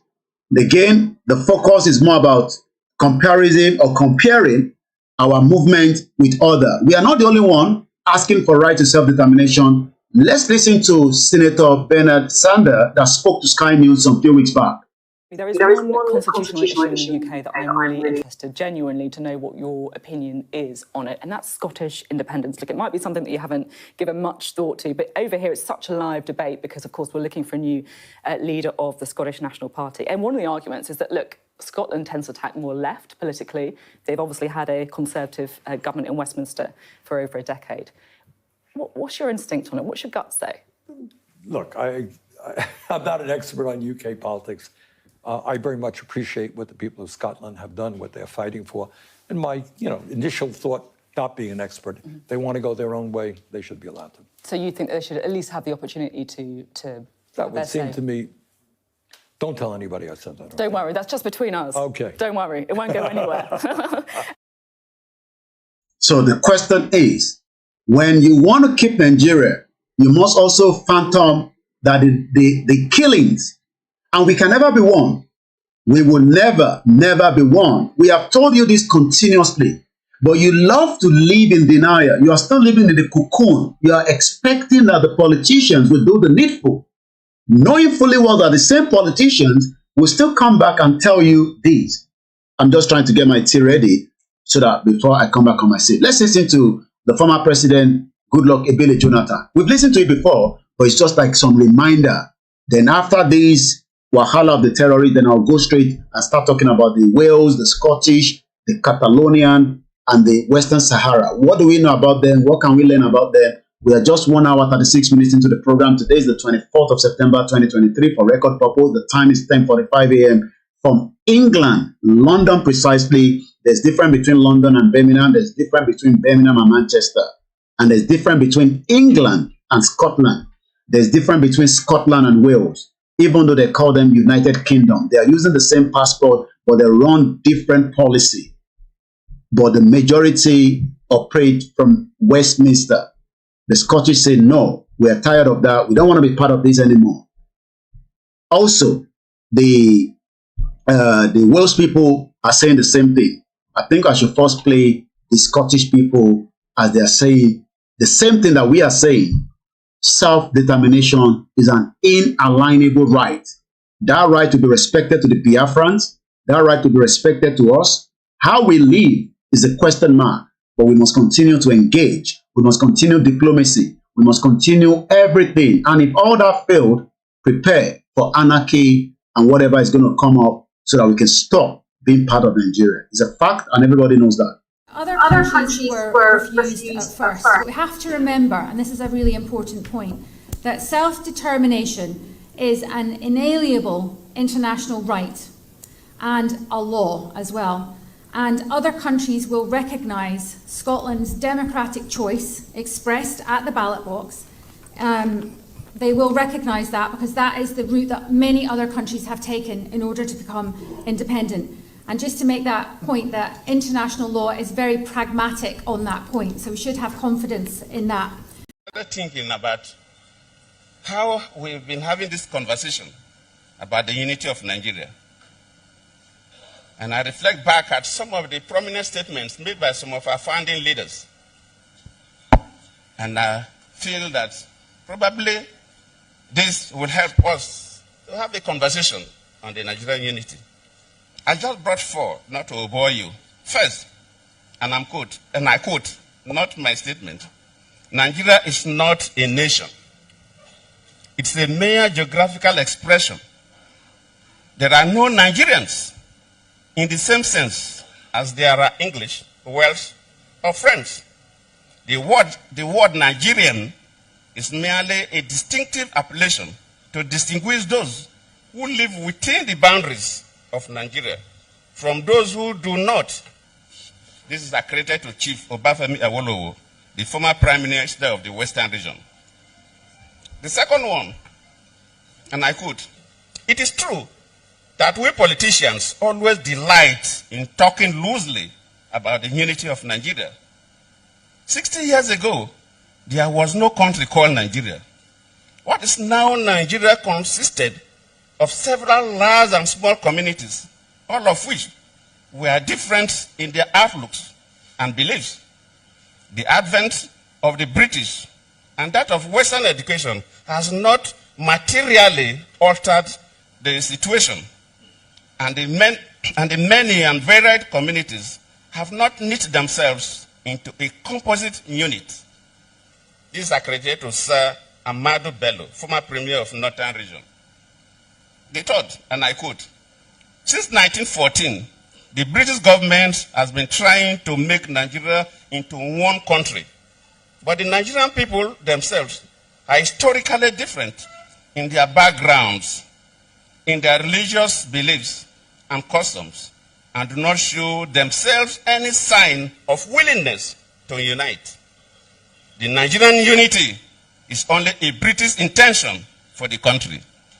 This is thinking about how we've been having this conversation about the unity of Nigeria. And I reflect back at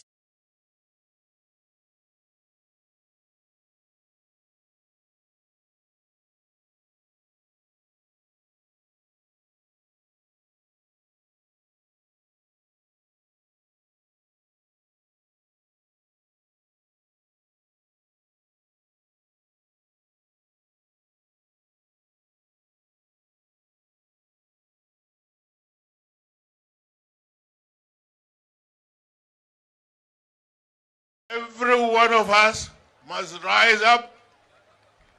The armed forces are not neutral. They collude. They collude. They collude with the armed bandits. They kill people, kill Nigerians. They facilitate their movements. They cover them. If you are depending on the armed forces to stop the killings, you will all die one by one. So again, are you not dying one by one? I mean, we're talking about 10 innocent Nigerians According to the DG, Ahmed made this known at an interactive section with the House of Representatives on the youth development on Thursday in Abuja. The NYSC should be shut down completely. There's too much insecurity in Nigeria. The government cannot protect Nigerians against such corrupt activities anymore. Let every state operate on their own.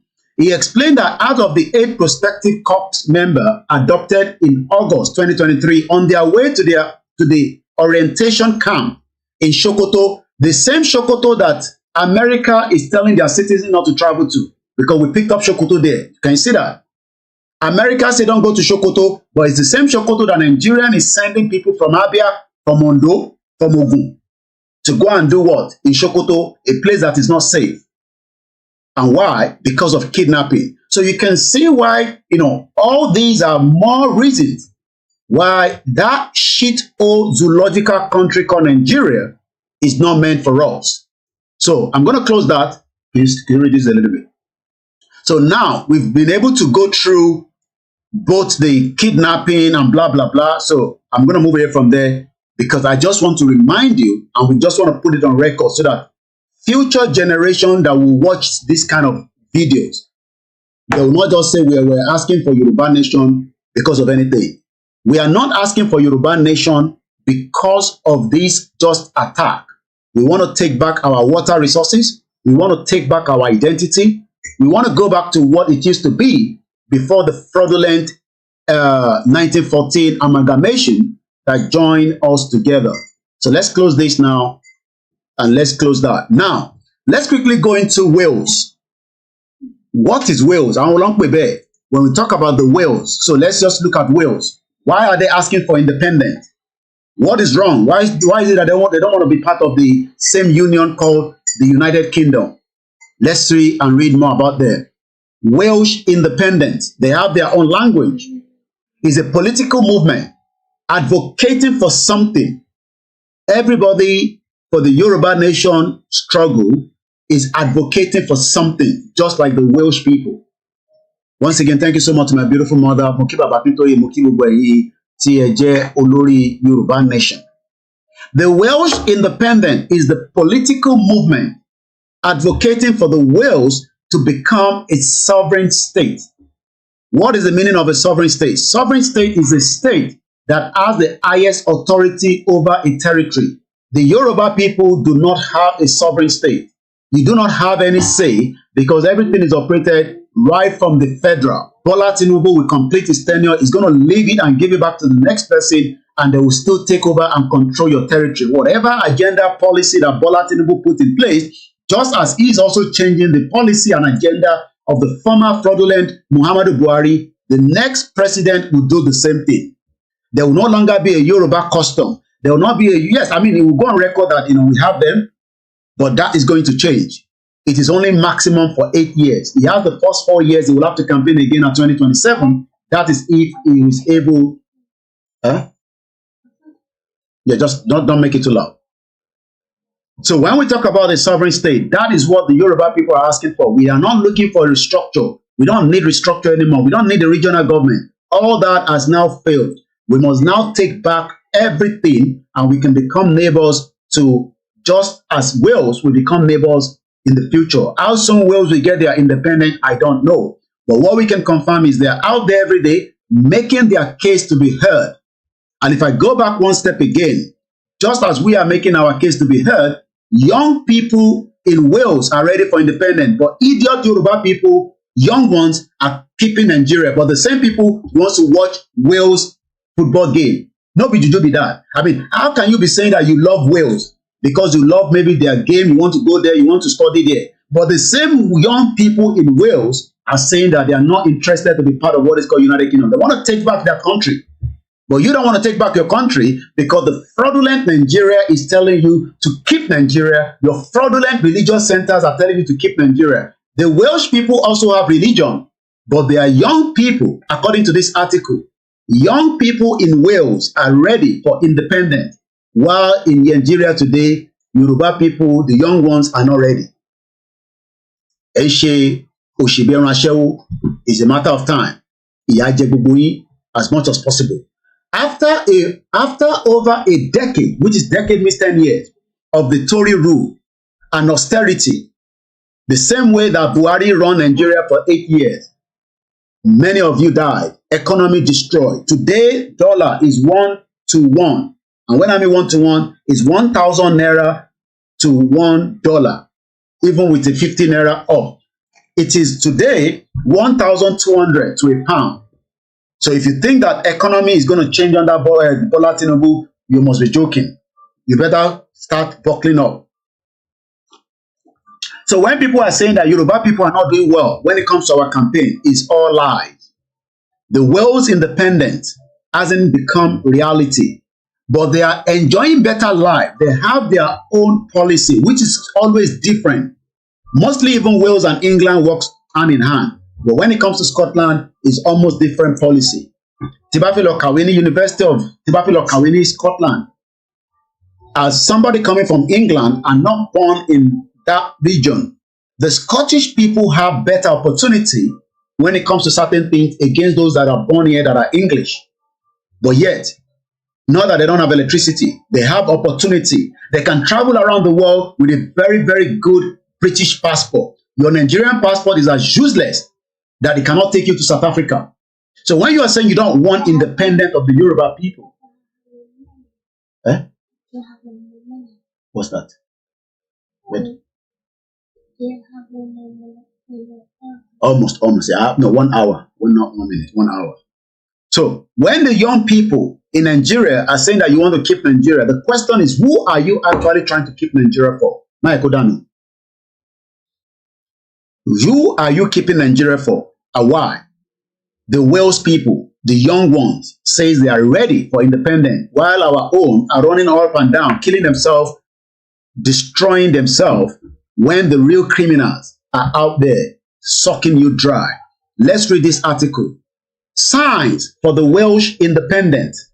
Signs, army. Signs. Sign means army in Yoruba word. Signs of the Welsh independence movement can be found all over the Wales and increasingly on the public property across England. What does that mean? They are creating the awareness by putting some messages out there. But we are not doing the same thing right now. That is why Yoruba people on the ground are not familiarizing themselves with the option of leaving Nigeria, because the only thing that they are seeing is an APC office with some stickers. They are seeing just the PDP, especially in Oyo State, where a PDP controls. They are not seeing the message of the Yoruba Nation campaign as much as they should be seeing it. And they cannot see it from the point of those of us that are sitting down on the social media. It has to be fully on the ground where the message, even if you say you don't want to have a rally, we must continue to spread the message through leaflet, giving people, face card. I'm sure people will take it, even if they cannot put it on, because of the fear of some of the Agberu that will attack there, but they will keep it. We should produce millions of filler that distribute about. If we have 5 million of these today, I'm sure this will send a message. TYSDM, take charge. If we do t-shirt like I'm putting on, people will take it. That will become a message. Every day in this country, there's one leaflet will be given to you, especially those of you that travel through Liverpool Street. Almost every day, somebody must give you a leaflet. What is the purpose of that leaflet? Is as a message inside. But when we are saying that we don't want to get our message out there, the question is, how do you then want to get Yoruba Nation? So, again, there is now signs of the Welsh independence. Why do they want independence? Are they not enjoying this union? It's because they want to keep something. One that caught the public attention recently was the spattering of the Yes Serum sticker, pro-independent graffiti, and some eggs. Let's see if we can see the image. And you can see it there. I guess this is what they're saying. Can you see that? They actually put everywhere. By now, put sticker everywhere. Put the paint of Yoruba Nation everywhere. But no, we don't want to do that. because we are waiting for those in diaspora to come down and do that. These are the Welsh people. You can see the message. This is in their town center. So wow, what's this? Wow. Then they'll go and check more. They'll go and find out. Cardiff coronation post box vandalized again. If people in UK, in Wales, are vandalizing it, this is meant to be a civilized society. Nigeria is not civilized yet. It is dagburu there. And I'm sure we can do as much of these stickers. The Royal Mail Post Box in the Cardiff city centre was one of the 4 decorated ahead of the king's crowning, because they do not believe that the king should be their own king. They want to have their own independence. A post box in Wales was decorated in celebration of king's coronation as once again be vandalized. What decorated and what vandalized? The Royal Mail Post Box outside the Kodwan. So, apology to my pronunciation, especially if somebody is watching from Wales. How do they pronounce this like this now? In Cardiff, was covered with a pro-Republican sticker and graffiti and eggs on Saturday morning. Welsh independence sticker, including from campaign group Yes, Simru, and graffiti reading Simru, were on the box on Saturday morning. This was before the king's coronation. So when we are saying that we don't want to be out there to be known, are we terrorists? We are not terrorists. We are not doing anything against the government. We are asking for the right. The notion of independence has been bubbling rapidly in the recent years, especially among the young people. But the Yoruba young people today are committing crimes, killing themselves with courtesan, doing yahoo, looking for fraud money from somebody that has worked hard in abroad. I receive all your messages on email. Click on this link. You click on it, your money is gone. So, Diaspora, very, very careful. Fishy email address will come in. Instead about to register for, why do you want to click on it? I mean, imagine somebody sending me to open a bank, open your statement. The bank that I don't have. Why do I need to open it? They will click here. They will hijack and take over your system. These young Yoruba people are very, very intelligent, but there are criminals among them. Not all of them. One money per how to penetrate. If not, how did Hush Puppy was able to do as much of the crime he did? The Yorubas are good in that, while the Igbos are good in other areas. While the Hausa, are good to see. But that could have been used and channeled into another energy if Nigeria was truly for you. But Nigeria was never for you. Most of you don't know that. It is only in Yoruba land they can move your money. And how can they say that money was, especially all those POS, is all fraudsters? You can go to a POS and you tell the person, I want to withdraw, give me 10,000 POS machine. I beg, give me 10,000. Then you give the PO, you give him your own account, because that's the way I believe it operates. Then any allowed to send the wallet to no account it here, sort of here. Do you know that you can receive that money as a POS operator? Trust me, that money will never be there. I don't know how they do all these things, but these are maximum energy that can be channeled into another area. But they don't want you to do that. They want you to remain fraudsters. But the real criminals are your politicians that are making a hell out of money. But you don't want to accept it because you love your oppressor. Your oppressor are the ones oppressing you. But you come here with your idiotic messages on the social media and be putting it here. Bagudu stole so much money that he negotiated with Nigeria. Can you imagine? Bagudu. The current Bagudu is the current Minister for Budget and Planning under this present administration. He stole so much money. Bagudu stole so much money. Or negotiate with the Nigerian government. So when we are telling you that the people outside, I was going to see if they have a video to watch along with this. Okay, let's watch this. I do not want the copyright. These are the Welsh people speaking out. Young people will still get better opportunity. Do you know that the Welsh passport? Let's go and look at the Welsh passport. Wales. Let's go and look at their passport. It's the same thing with the UK. You will realize that they can travel anywhere. Sometimes they misbehave. They have a good passport. They have a better life. But they are saying that they don't want to be part of this great union anymore. You not get better life. Your life is being sucked. They've taken the best out of you. You have become a criminal. You are becoming into drugs. You are becoming into prostitution. Education. You are well read, but there's no job. And you think Bola Tinubu will provide 50 million jobs for Agbado people with the wait. We are waiting. Ojo Okwemi. Buhari came and is gone. Jonathan came, is gone. Yes? Not yet. Yeah, I know it's a long program. I'm almost finished. 1 hour. 1 hour left. Okay? Love you. So, when those of you at home are saying that, I don't want Yoruba nation. Who is going to be our leader? Bomb bastards. You are asking who is going to be our leader. When you should be thinking about your future. I am already in my 40s. Yes, I don't have enough, but I am comfortable, at least in the little house that I'm living. I have access to the little I can have. I refuse to drive because it's so expensive to drive in this country. You must have a reason why you want to drive. I use the public transport because the services is there. If I want to go out in the night, I can go out without being worried that one person will come and kidnap me. I can send any of my family and say, go and study at the University of Wales. I will not be worried that they will be kidnapped. Things happen here as well. Shit happen all over the world. But we are talking about the future. Your future is no longer in Nigeria. Your future is dead.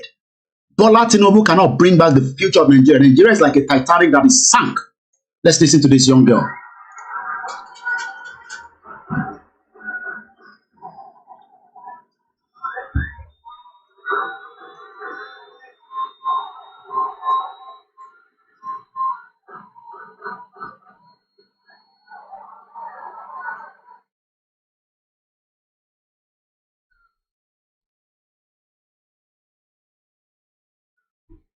They are worried about their future. Our worry about future.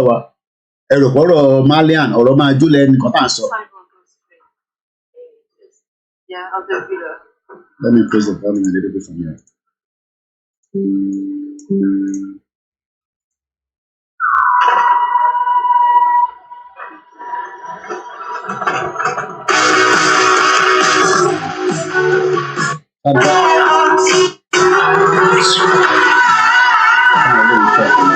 It's not what I'm looking for. I need where some of them are talking. All right, let's go back and look for another video. Okay, this is a campaign I believe took place yesterday, like we were saying. Campaign video is loading. Let's wait. Let's listen. Can you see the crowd? This was a rally yesterday. A rally. I don't understand what we mean that a rally. Let me pay for rally. So what in my dabi? Okay. Èmi mọ̀ what in my wagon ní gbogbo àgbáyé pé kíni. Ẹ jẹ́ ká jẹ́ kí advert yẹn lọ. Ẹ mọ̀ pé gbọ́dọ̀ polówó advert wọn and all this nonsense. Ọ̀bàdé jẹ́ ká dábàá jẹ́ ká advert yẹn lọ kò ní lọ nísìn. Ẹ ká jẹ́ ká advert yẹn lọ. That's the iPhone 15. How many people don't buy iPhone 15? Dábàá rẹ̀ ní ra fún mi nínú àgbà o.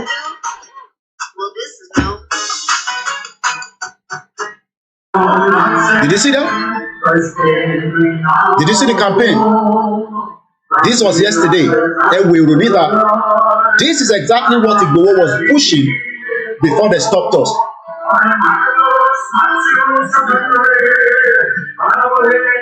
So, let me mute it. So, how are they going to do all things? Báwo ló ṣe máa ṣe gbogbo eléyìí tí kò ní jáde nínú news? Can you see the flags? Can you see the outfit? Can you see the crowd? Can you see it? Can you see different journalists? Can you see different media outlet there? Can you see young children? But àwa tí a jẹ́ diaspora tí ẹ̀ ń gbé abroad, ẹ̀yin feel more comfortable. When àwọn tó jẹ́ ará Wales wọ́n ti ń complain báwọn fẹ́ dá dúró. Oh, ẹ̀yin ti wà ní UK, ẹ ti wà ní Canada, ẹ̀yin bẹ́tà jọ àwọn tó wà nílé lọ, àwọn ọmọ yín ṣoríire. Ṣẹ̀yin ò kíá. Ìbẹ́ẹ̀ ní kankan ṣe pẹ̀lú Nàìjíríà àfi kẹ́ lọ ṣọlidé. I pity a lot of us. Can you see the people are out there campaigning in the rain, in the sun? This was yesterday, like I was telling you. Once again, this is koikimedia bringing the world closer to your doorstep. As we continue, let's look again. Wales independent. How worried should UK minister be? Let's watch this video. Again, this is coming from February 2021. That means for the last 2 years, they have been campaigning, but yet they have not been able to finalize how they are going to go. They don't want to fight. They're not going to bring out guns in this country, but they will push for everything. In the past few years, debate has raged about whether the United Kingdom faces a future without Scotland. Whether the United Kingdom faces a future without Scotland. Not only Scotland anymore, even the Wales are saying the same thing. According to the polls, I've suggested for months that the support for the Scottish independence has been higher than for Scotland staying in the UK. That means that the Scottish people are no longer interested in the union that brought them together as far back as 17th century. In Wales, independence is still a minority view, but a campaign aimed at making it a reality has gained the momentum. What are we going to do as Yoruba people asking for independence so that those that are still saying we want Nigeria, we can make it a reality? That was the move until Olori Buruku Duponiti don't know the country for. And almost everybody now think that they have a Yoruba nation as a country. And they say they're going to United Nations. And they do this, they do that. And people believe all that nonsense in 21st century. Mad people all over the place. Now, a former advisor to David Cameron on devolution says there is no room for complacency about the support for the union in Wales. Lord Dunlop was also commissioned by Theresa May, which was our former prime minister, in July 2019, to produce a government review into strengthening the union. Nigeria had a confab in 2014. That confab was thrown away. And when I expect we should just be sitting back and do nothing. Why have they not reviewed the confab of 2014? That confab would have made some changes. And you want the Igbos to remain in a country where you want to marginalize them. It is not going to happen. The worst case is the country will go into another civil war. It's as simple as that. Whether you like it or not. Nobody likes war, but if you refuse to allow a peaceful negotiation, the country will be turning upside down. Bomb bastards. So if the Welsh people are asking for independence, who the hell are you to come and tell us independence is not for Yoruba people? Almost a quarter of a century after Wales voted. I do not own the copyright. Almost a quarter of a century. These are messages. This is coming from the ITV News. ITV News have never talked about the Yoruba Nation campaign because our message is not still out there in the public domain. It is still within among ourselves. By the time Tioba did gas, ITV will send their representative and be asking what is going on. The United Nations will sit down and then ask for Security Council to start talking. And now that the world is still divided, Russia will not put every support to the West. And there's no way they can remove Russia from the United Nations Security Council. Russia has been doing a lot of veto behind the scene on so many things. The British don't like it, the Americans don't like it, but they have no choice.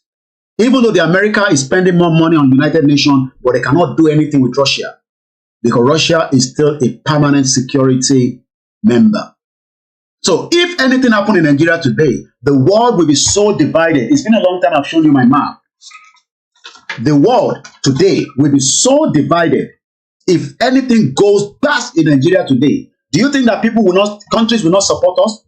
There will be countries that can support us, just like they will support Biafra.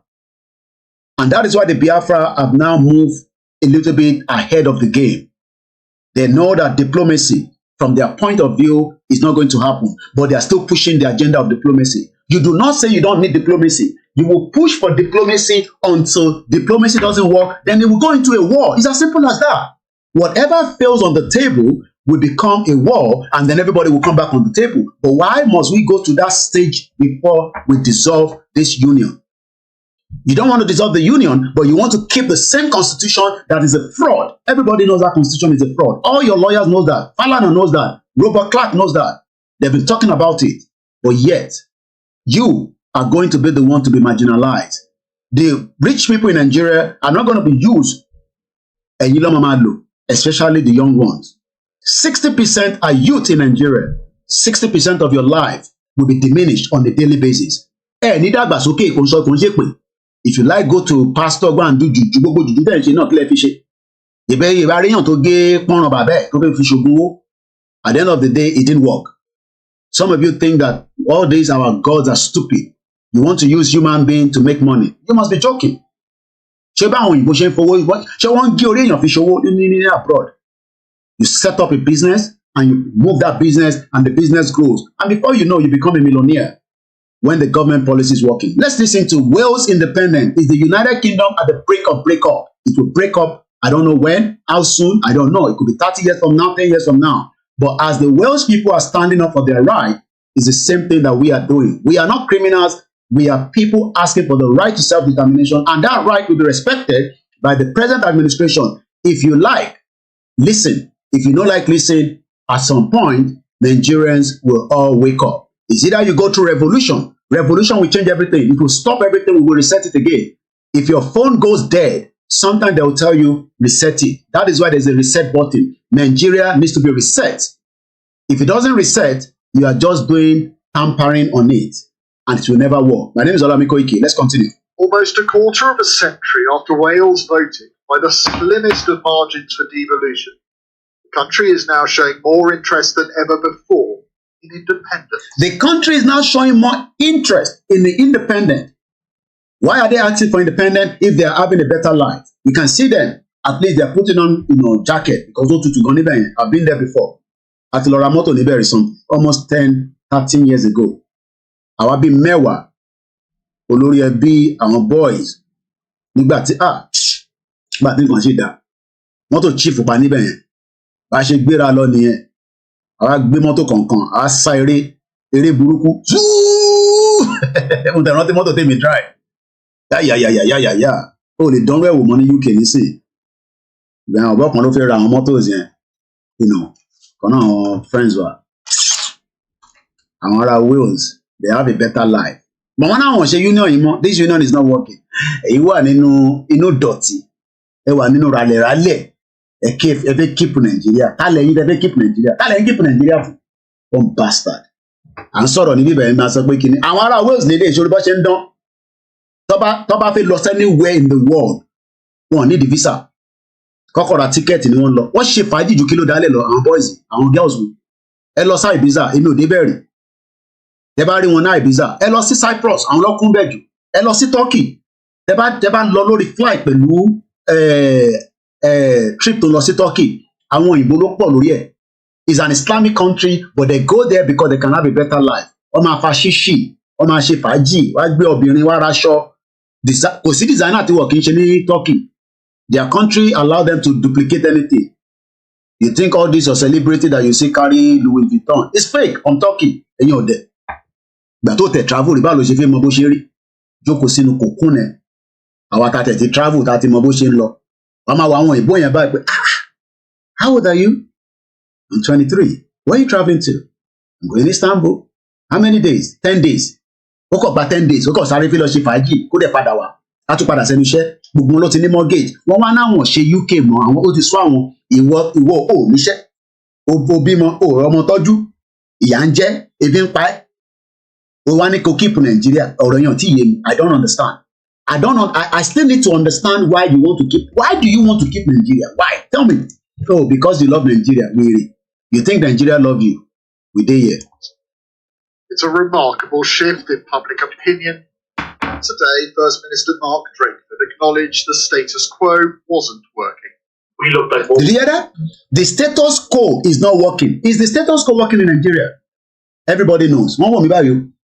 Àwọn tá a bá ń gbọ́ àwọn èèyàn kò ń ṣẹ̀yìn ọlọ́pọlọ là ń bá wí o àwọn òmùgọ̀ torí wọ́n ti dàrú. So sometimes when I'm reacting like this, don't think I am reacting to those of you on the platform watching me. I am reacting to those idiots. You come on Twitter. You think when you come on Twitter and then come and abuse me, what does that mean? It means nothing to me. You come on the social media, it means nothing to me. Your life will be as valueless as anything. Tí ni mo mú yìí. Mo ti jẹun láàárọ̀ tí milk wà níbẹ̀. Mo fi ọ́nì sí níwọ̀n bá kékeré, right? Tó bá dẹ̀ yá, màá jẹ breakfast at the lunch. Torí pé mo jẹun sùn lánàá, ebi ò pa mí. Spaghetti ni mo jẹ sùn lánàá pẹ̀lú ẹran méjì. Mo tún lọ bù sí nígbà tí mo yò. Àwọn ọmọ kékeré wà nulẹ̀, dáàdi mo yò. Òyò báwo?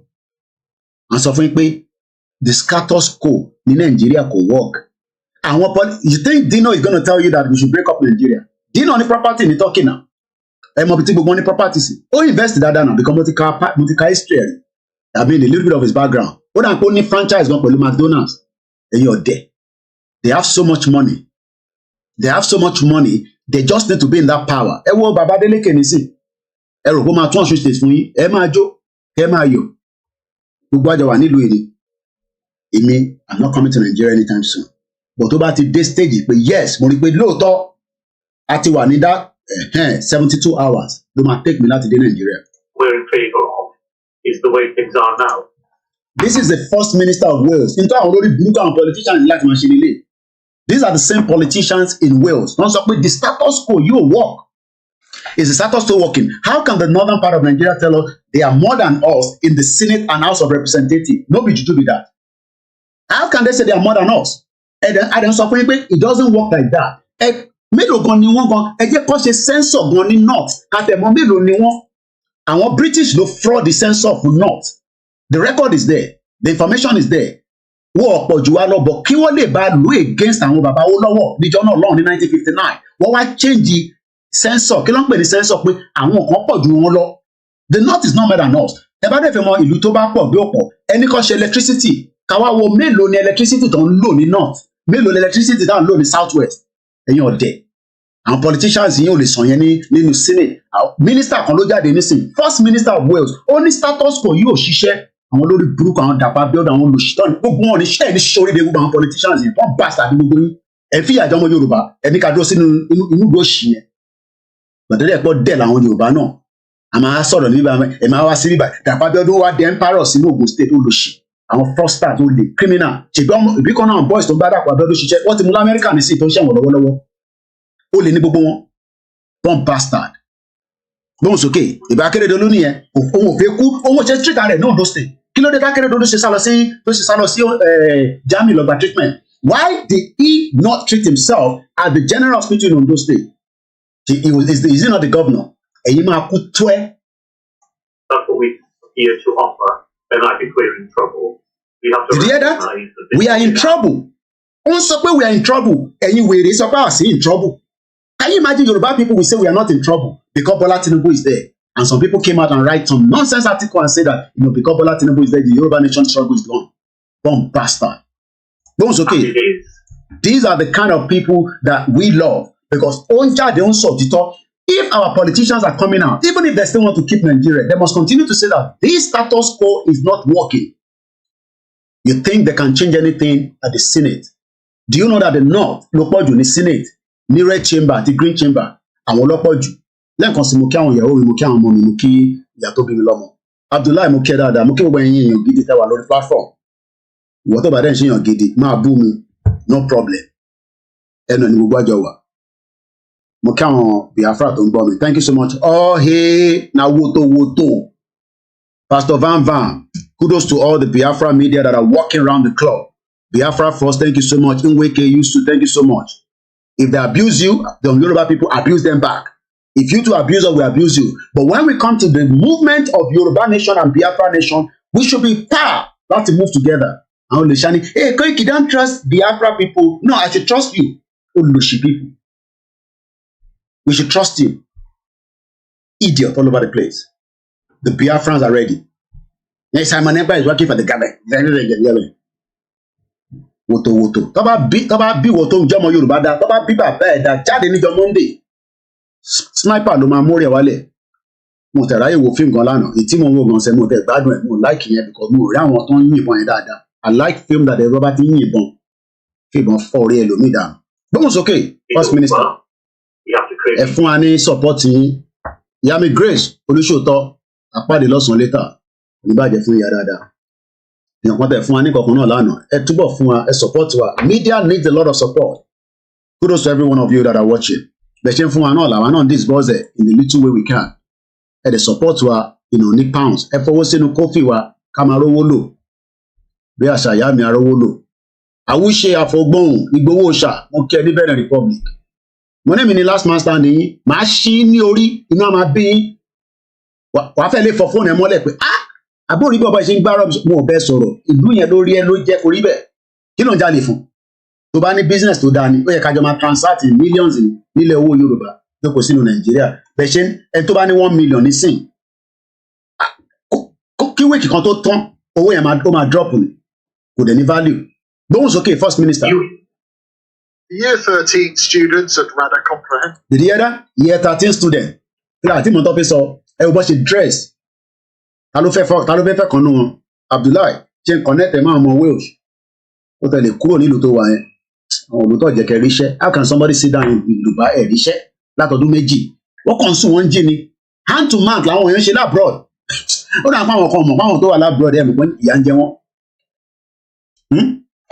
hand to mouth àbí wà lẹ́yìn náà sọ àwọn àtẹ lọ́kì ní London bíbá tó bá ti kọjá ìyá rẹ̀ tó bá ṣàtọ̀rọ̀ rápá látọ̀rọ̀ ń ṣe ìrora máa ṣe ẹ má dẹ̀ kéèyàn kan sọ fún yín pé o níwèé kọ́ wa máa dẹ́rùbà ẹni tó bá dẹ́rùbà anybody nílùú ìpín kò níwèé ẹ get it up pẹ̀lú mi kò ní da fún ẹni yìí má gbá sí fún yín gidi immigration is not a disease especially anywhere in the world ibi tó bá ti bí ẹ sí wọ̀ bí ẹ sí bẹ́ẹ̀ náà nìyẹn o wá hustle ni so tẹ́nì kankan bá ń threaten yín ẹ̀yin tẹ́ wà ní UK especially ẹ contact koikimedia pé torí ẹ̀ níwèé àwọn kan wá ń dẹ́rùbà yín pé ẹ lọ gbé nínú ilé kan kódà ẹni àárí abafan tó tán lẹ nílùú yìí 25 years ni mo ti gbé nílùú yìí a máa jà fún yín ni bí yàn kan anywhere kò bá jẹ́ Yorùbá lẹ́yìn bá gbé ni kò bá jẹ́ àwọn ọmọ ìlú mi ni kódà any right pẹ̀lú pé bẹ́ẹ̀ ṣe níwèé 15 years tí mo níwèé nílùú yìí mo sì ní right ọ bí bàbá wọn dá anybody tó bá threaten yín nílùú yìí ẹ get in touch pẹ̀lú mi lè dá fún gbogbo wọn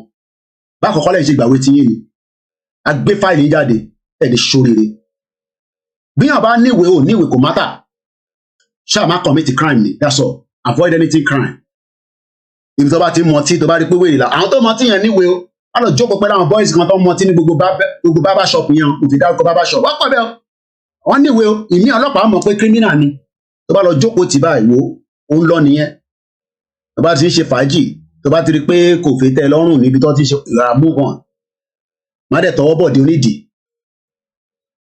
ọmọdé kódà tó bá ń wò yàn gan sẹ má wò tútí púpọ̀ tó bá ti ń wò kó wá rí pé mójú ẹ̀ kúrò níbẹ̀ torí pé tó bá lọ ń wò ó lè sọ pé sexual harassment ni bọ̀bọ̀ kan náà ni wọ́n fún ní visa láti Nàìjíríà ó wá aṣọlidé ni ó lọ sí club báyìí nísìnyí wọn ló wà báyìí nísìnyí níbi tó ti lọ ń fọ ó fi lọ gbé pọ́n ẹ fi lọ fi máa láde onídìí nínú club lọ́mọ yẹn ní kí ni gbogbo nọ́nsẹ̀nsì bí wọ́n ti sọ fún pé ní club yẹn láwọn club kan wà ọmọ kan máa ń wà loose bọ́kàn ṣe gbogbo àwọn ọmọ yẹn ló wà loose eléyìí ń ṣọ̀rọ̀ TikTok o reality mo sọ ní London o èmi ò mọ TikTok o gbogbo ṣìtá ìṣe ní TikTok mo sọ tó bá wà ní UK tó bá farabalẹ̀ ó máa ẹ̀wọ̀n ló máa kú sí dezeni ó máa pàdé wa ní court lágbára Elédùmarè October 2nd next month wà á ti charge ẹ̀ nílùú yìí bọ̀ àti lè sọ pé ó dìgbà tí George bá sọ pé final but for now a kò ti sọ pé a ti charge ẹ̀ ni wọn ní ó fẹ́ wọ́ dezeni mo tẹ̀ láti lọ rí ojú dezeni yẹn kọ́lọ̀ fún mi lẹ́nu ìgbóhùn wáta f support Koiki afẹ́ máa rin àwọn ìrìn kan ó yẹ kémi náà lọ sí Scotland gbàtà bá lówó kí tẹ̀ lọ síbẹ̀ kẹ́ lọ rí bó ṣe ń ṣe rálì yẹn kẹ́ rí ẹ support wa ṣé ti bá fẹ́ wọ bọ́ọ̀sì lọ tí mo tún máa ṣe wàhálà tán ní kí n san £60 ṣé £60 yẹn ibo ni mo ti fẹ́ mú yẹn journalist máa ń káàkiri láti lọ mú information wá fún yín ni ibì kan lọ ti ń produce oil Nàìjíríà nílùú ẹnu mo ti sọ pé mo fẹ́ fi débẹ̀ yẹn crude oil yín mo mọ ibi tó ti ń refine ẹ̀ ní UK ọ̀dẹ̀ àwa wà ní bíbá à ń fọ́lẹ̀ à ń fọ́ gbá à ń fọ́ àwo à ń fọ́ gbogbo ẹ̀ wọ́n ń gbé kúrò wá láti Nàìjíríà nílẹ̀ Igbo they will bring it down here ẹ má bínú ẹ mọ Igbo mo ti wọnú Yorùbá language lọ sorry about that I said I was going to be speaking more of Yoruba English. We are here struggling and they are refining our crude oil. Do you know the trade between the UK and Nigeria?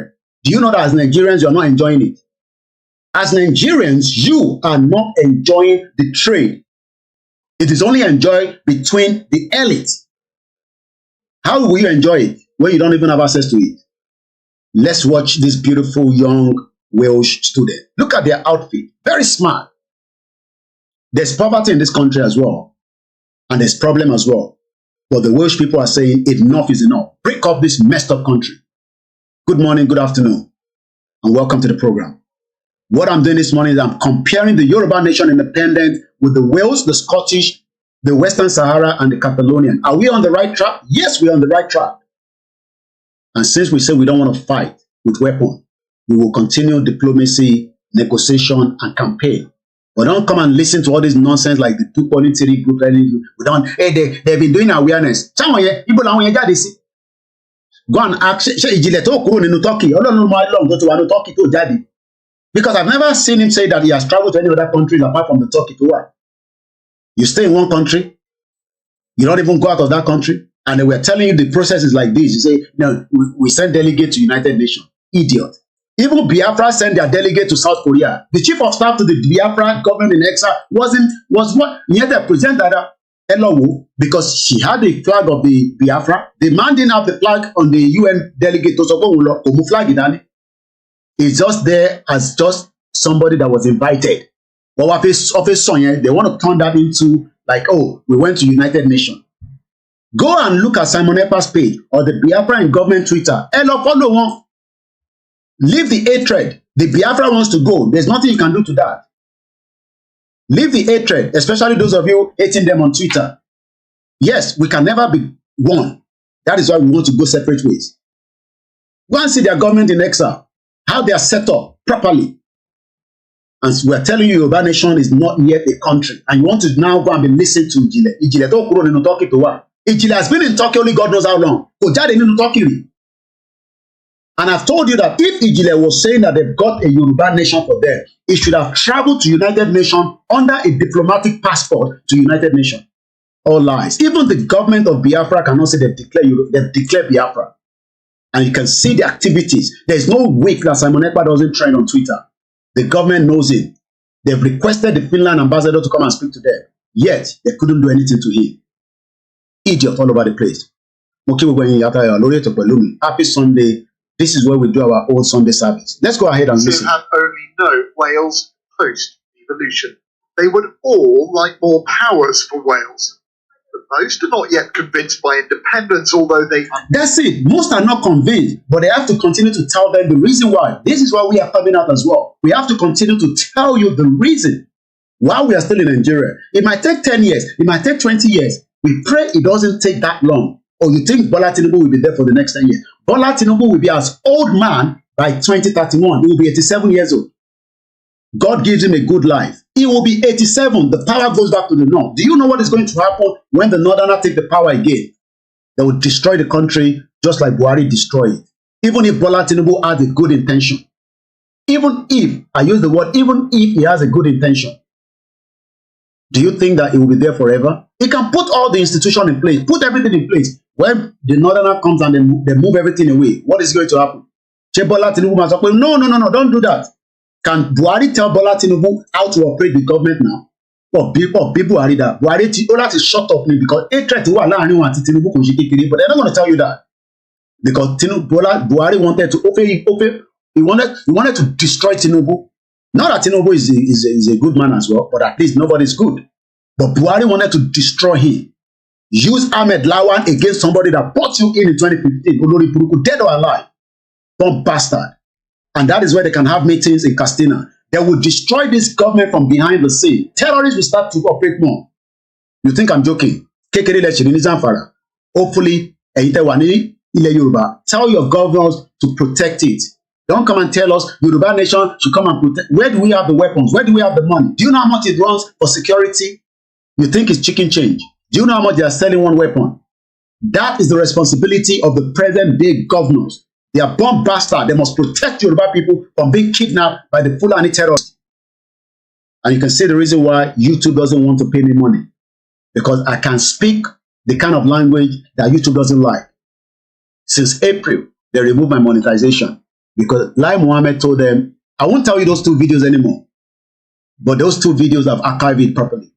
But boy, man, Nigeria. Yes, I was very serious 2 years ago. You think we were joking? I told you, Emma Dupelowo Igboho. That's what I would say. Understand why support for it is on the rise. I think Wales need to have more of a voice. They don't really get much of a say. 3 in 10 kids in Wales live in poverty. We've got the poorest areas in the UK. If these ones are complaining that they have poverty in Wales, oh my God, you can imagine the kind of poverty within Nigeria. If these ones are complaining that there's poverty, shout out to every one of you on the platform. Good morning to our first listeners and our first followers. You know, some of you are just Well, I am Olayomi Koiki. They call me Koikimedia. An activist, a journalist, a father, the right to self-determination campaigner under Professor Banji Akintoye. They are complaining about poverty in Wales. Let's go ahead. Okay, so something isn't working. Something isn't working. If something isn't working, what do you do? Yeah, hand to mouth. Thank you so much, Daniel Oyede. I can see all the comments. Check one on. A support wa. Eba afi account details wa sita. Katu gbowo die. Eja ma dawo na ni gbogbo service te ba lo laaro e. But e pe nkan na ma dawo online. A supporter wa no is an independent media. Independent media, is not, especially we're not running any advert. So the only income that we get, and don't tell me go and work. You're a bomb bastard. Why should I go and work? Freelance. I have served this country for more than 10 years. Working. I've not done anything for Yoruba Nation campaign. Into motivation, Opo. And I think by end of this month, we'll do another fundraising for koikimedia. Yeah, I think we should do another fundraising. In 24, Abi. Yeah. So end of the month, Emma prepare. So the end of the month will be next week Saturday. Fundraising for koikimedia. Take a note. Abdullah Bankosibe. Fundraising for koikimedia next week Saturday. Agboro long. 5 naira ni, 10 naira ni. Adefe kekeke. So I told you next month. So every month I'll be doing fundraising because there's no point if the money that is meant to come through YouTube is not coming. And don't tell me, oh, what about no, Channels Television is getting money from YouTube. TBC is getting money. All those adverts and the platform is monetization long way. So next week Saturday, Lagbaro Long is going to be fundraising. So I'm I can't sit there.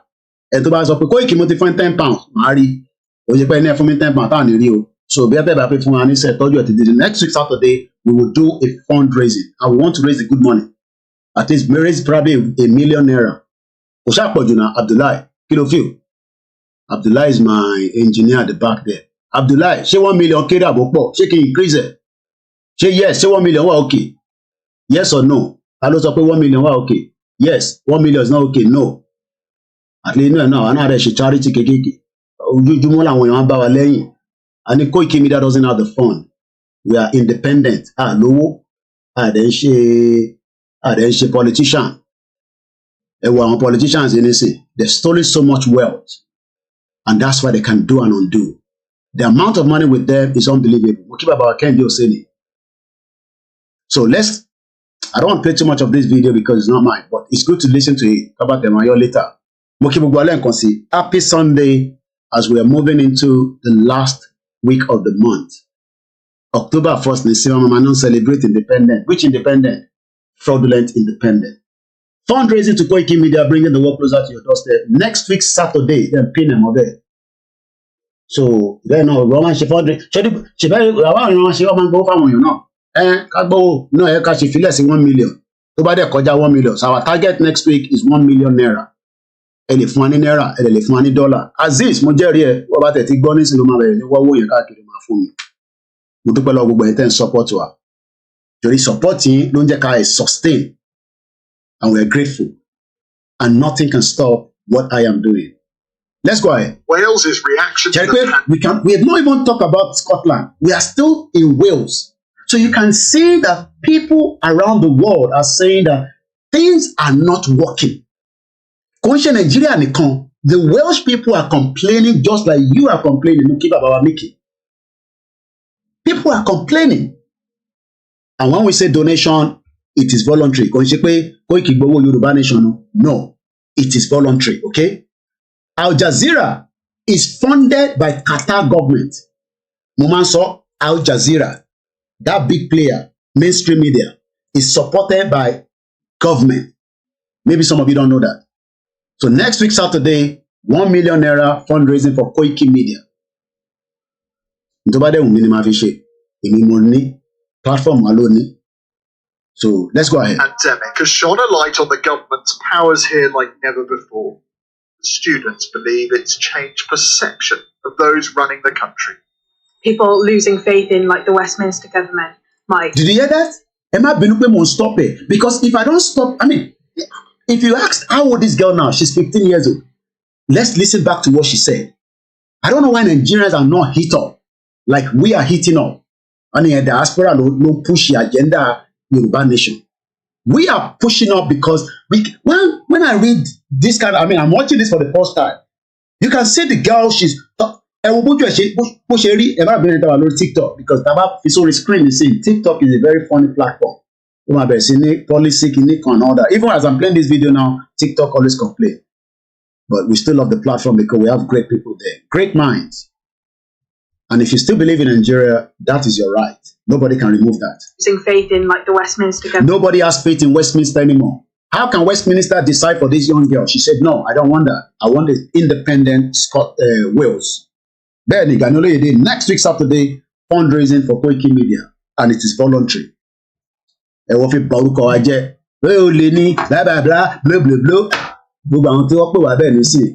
blah. What he wipe off. But they were never serious about the agenda of the Yoruba nation from the beginning.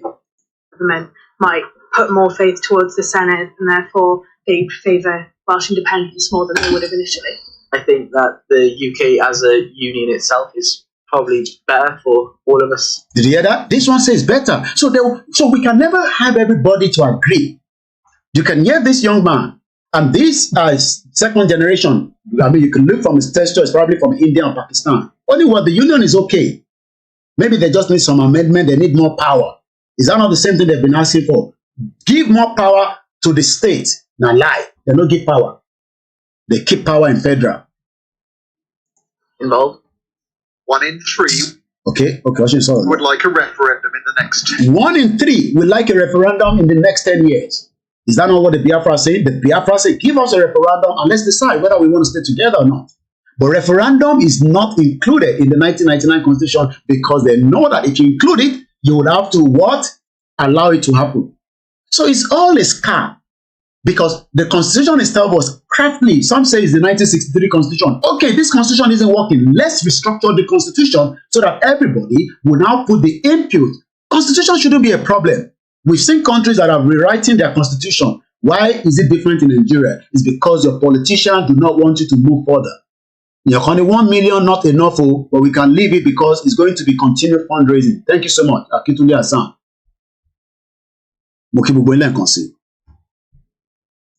In years, former First Minister Carwyn Jones can see it's a possibility, but like many opponents to independence, can see little, if any, economic benefit to going it alone. Despite the fact that support for independence is at an historic high, it's still a long way from being a majority. So I don't see... It's still a long way to majority. Just the same thing. It's still a long way to majority for many people because about at least 8 million people vote for Tinubu. So let's say give and take about 2 million in Southwest. So those 2 million, how do we convince them? How do we tell them that an independent Yoruba is far better than the Nigeria that we have today? That is the job that we need to do. We must continue to enlighten and educate as many of them so that they can understand. Give them the pros and cons, everything in life. I remember when I was in secondary school, we always say advantage and disadvantage. Advantage and disadvantage. Yes, there will be disadvantage, there will be advantage. But we are better off to stay away from Nigeria, especially with the way Nigeria is operating presently. Ijaya Mukedada. Yeah, a referendum happening anytime soon. There is the financial issue. There's the issue of market access. A lot of people say to me, well, if we were independent, we could get a better deal with the EU or perhaps even rejoin the EU in the future. Well, that knows the fact, of course, that Welsh goods have to go through England to access the... Did you see that? Did you hear that? Sherry, let me say something. We should be grateful that we have a landmark. Tiko connect more, Ile Igbo is not connected to the south, east. It's not connected to the north. Why do I say that? You see, the reason why they don't want Nigeria to break is because of the southwest water. Because the South Great Yoruba Nation on Instagram, shout out to you, shout out to all of you on the Instagram, on the IG, and on the TikTok. One more Dajupe, the moment that the Yoruba people go, we will control the waterways. I don't know how to explain this. Happy Sunday, sir. If they break away from the union, they will still have to travel with their goods through England before it gets export. You know why? Probably they don't have enough water like we do. So when we look at the map, my back view, let me go and open the Yoruba nation, the Nigerian map. I think we saw it yesterday. Everybody, when we look at the current map in Nigeria, the way it is, yeah, I think this is it. Yeah. Now, let's study this map. I can't remove Igbo's mother there. It's going to be permanent there just to remind us that this man lost his mother because of us. And if you want to support us on the UK bank account, is there. 236972 is a sort code. The account number is 19174311. And it's called Tide account. It's a business account. I pay tax in this country. So everything has to go through the business. If you're going to help us on the First Bank, I don't have any other account apart from this. 3096808848. Olayomi Koiki First Bank. And if you're going to send a PayPal through email, it's musakalam1@yahoo.com. If you're not sure of any of these ways to send money to me, just hold that money and try to get me. If you can't get me, keep your money. I would advise not to send money through the Cash App anymore. I don't know what happened. It's not working as it should be. That Barclays is no longer in operation. Don't send money there. Your money will be returned back to you. And we appreciate every single of our donor, whether you're in, every time. All she send is, small change in Nigeria. He lives in Nigeria. I called him yesterday. So we see people that donate to us from Nigeria. And when you donate that money, to be honest with you, apart from putting on my full family, I try to spread it among the team. Now team Milan of Baba, I be only boss. Data metiton. I wrote anything more 2,000 naira full. Then I send the way. That means I will be forced to send the money to my account, and then they have to send them the money. So when we say support us, even 2,000 naira, at least only my Bomila or anything. I haven't seen him on the TikTok or the TikTok with my Bommy. And they share the program to other platforms as well. Again, every donation is appreciated. But also let us remember that the YSDM is the portal when it comes to donating towards the Yoruba nation struggle. Anytime donate, any money, but because I don't need a car right now. So let's come back to the map. When you look at the map of Nigeria today, we should be grateful to Eledumare that we don't have to take our goods through the north or through the southeast before we move it out. From the Apapa, from that oceanic side, or from that ocean side of Lagos State, we can easily move goods and bring it down all the way back from Ondo, because I know that Ondo also have a bit of water. But if part of the goods that we are going to move, because when you look at the tanker on Shenisi, a big tank, because we will be able to move things out. If those tankers cannot get to Ondo State, they can pack it in Lagos State, and we can do a rail line all the way down from Ondo straight into the port. This is how things is meant to be working. But all this is not working because when the colonial era, what they did was they moved goods from the mineral resources point in Warri when they were taking the coal, or Enugu rather. From there, they moved it straight to the port. They never designed any other area. They just moved that gauge rail. But today, the beauty of technology is that we have the brains among all the Yorubas that can sit down and say, okay, Mr. Koiki, let's redesign our map for transportation. And we can move goods from Kogi State straight into Ekiti. We can open the borders. We can open road network. The future is brighter for everybody, even the northern part of Nigeria. But when you hear the other man talking, they still have to move their goods. Why do you think there's still a bit of friction, let me put it that way, between England and the EU country, or between UK? Let me use the word UK. The reason is UK is trying to be smart. They've left the European Union. They've voted out. They say they don't want to be part of it. But they still want to be sending their goods. Goods. It could be anything from their champagne that they are producing here. It could be everything from the smallest item.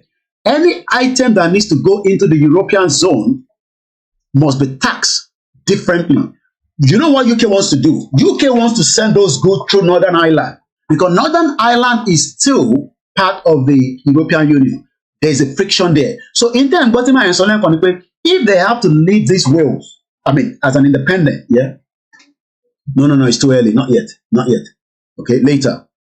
If they would have to have an independent Wales, they will still have to then work with England. And we are very lucky. We are lucky. In your country, there's even water in Ogun State. Even Warri Port. So the future is bright. Only they're going on the future. I don't think a lot of you understand that. The world do not want such a kind of restriction. They want to keep Nigeria. When I can pin the business account here on the screen, let me do that because I want to be from So at the pin it. So that's the business account there. The reason why we have to change our account is because my accountant wants everything that I do. You might think that what I'm doing is not regulated. It is still regulated. Every penny, Tibano, is accounted during my financial year accounting. So that is why we have to now open a new bank account and we close down. In your hotel, there's another one called Ikere Dam. Yes, justice for Mohbad as justice for every other Nigerians as well. So our future can be better out of Nigeria because Nigeria is not working to make our future a better place. Should we open the phone line or should we not? We've done almost 3 hours. Scotland, at the Western Sahara, at the Catalonia. We've only focused on the kidnapping and then all the dancing before the program, which lost about almost 50 minutes. So should we open the phone line? Do you want to add your own voice to this conversation? Because so that way is balanced. Come on, Mr. Peter, so why can't our people see this future? What kind of generation will be this? Well, we can't blame them. There's a lot of factor to that. If you want us to open the phone line, you can say yes. That means I can switch the Olayomi Koiki on Instagram and open another. I think I have a backup phone here. So that's a child. So let's open the phone line. Yes. Can you close that freezer? Close the freezer left. So Olayomi Koiki, just give me 30 seconds. Let us restart the. Let me use another phone to go live from there. Let's open the phone line. At least. Okay, I'm going to do something. Koikimedia is going to come off. So we're going to switch things around. There will be a short transmission, but we will not see much. Please, what will happen to our Yoruba nation if the Biafra declare? Well, we'll continue to struggle. I'll probably ask for help from the Biafra government. So let us start this and let's end this. I'm going to switch this quickly. So let's open the phone line. And let's engage ourselves a little bit again. My name is Olami Koiki. This is Koikimedia, bringing the world closer to your doorstep. So if you also want to add your input, the reason why I have to bring up this kind of program, so that people can understand that we are on the right track. There's nothing to be concerned about when it comes to the movement. Yes, we don't want to stay with the same thing that people have been doing, but we want to do it speedily. We want to do it very quickly. But we cannot do mistake. You do mistake like the Biafra did then, and that's why the Biafra are very, very careful. They do not want to repeat the same mistake of 1967. That will be a disaster. And the reason they could not move further there was because the Yoruba people said they were not ready. But now that the Yoruba says they are ready, probably not everybody, we can push this and then push it together and then shut down Nigeria once and for all. So, once again, we've opened the phone line. The number to call is the one on the studio number, which is the one on the screen. So that probably maybe, I know I've done 3 hours, so maybe another, because the family will start coming downstairs now. So we can then probably end the conversation. If you want to call, the number is +44 74 044 059. Call. That means I will end the program at exactly 3 hours. At least multi-phone opportunity, we cannot that's it. So if anybody doesn't want to call, that means we'll end the program a little bit early. So once again, shout out to those of you that are with us this morning. So I think there's a call coming through. Let's go straight to the caller that is calling through. It will always be different. but it's still the same message. Everyone's okay, sir. Alaba, don't pay Karo, sir. Kabo, sir. How are you, sir? Even yes, sir. How are you? Okay. At the same time, at the same moment, at the same hour. Okay. M1. Okay. Okay. So Nigeria only soldier be ọlọ́pàá tó máa kó sí gbogbo rẹ̀. To lè hold gbogbo wa together simultaneously. Okay. Okay. Ìyẹn gan ni solution. Bó dẹ̀ kún fẹ́ lọ ayé àwọn ìwà kan lọ fún ọ wá. Kò tẹ̀ kọ́ ọ̀tẹ̀ ìlú wo ló fẹ́ support ọ̀gán nísìn? Gbogbo òdúrà àgbáyé busy gan. There's so much problem around the world. Yeah. I don't think Nigerian government will, we don't pray for war. I'm not somebody that wants to pray for war, but whatever it happened. If Nigeria goes to war with Biafra today, Nigeria will not get the kind of support they had in 1967. It's as simple as that. Go possible. Solution, yeah, go possible. So, thank you so much. But next week we will hold a proper fundraising. I will allow those of you that wants to also join us on the TikTok. If you want to come through, also the same thing on the Twitter space, just for another half an hour, so that we can then start winding down.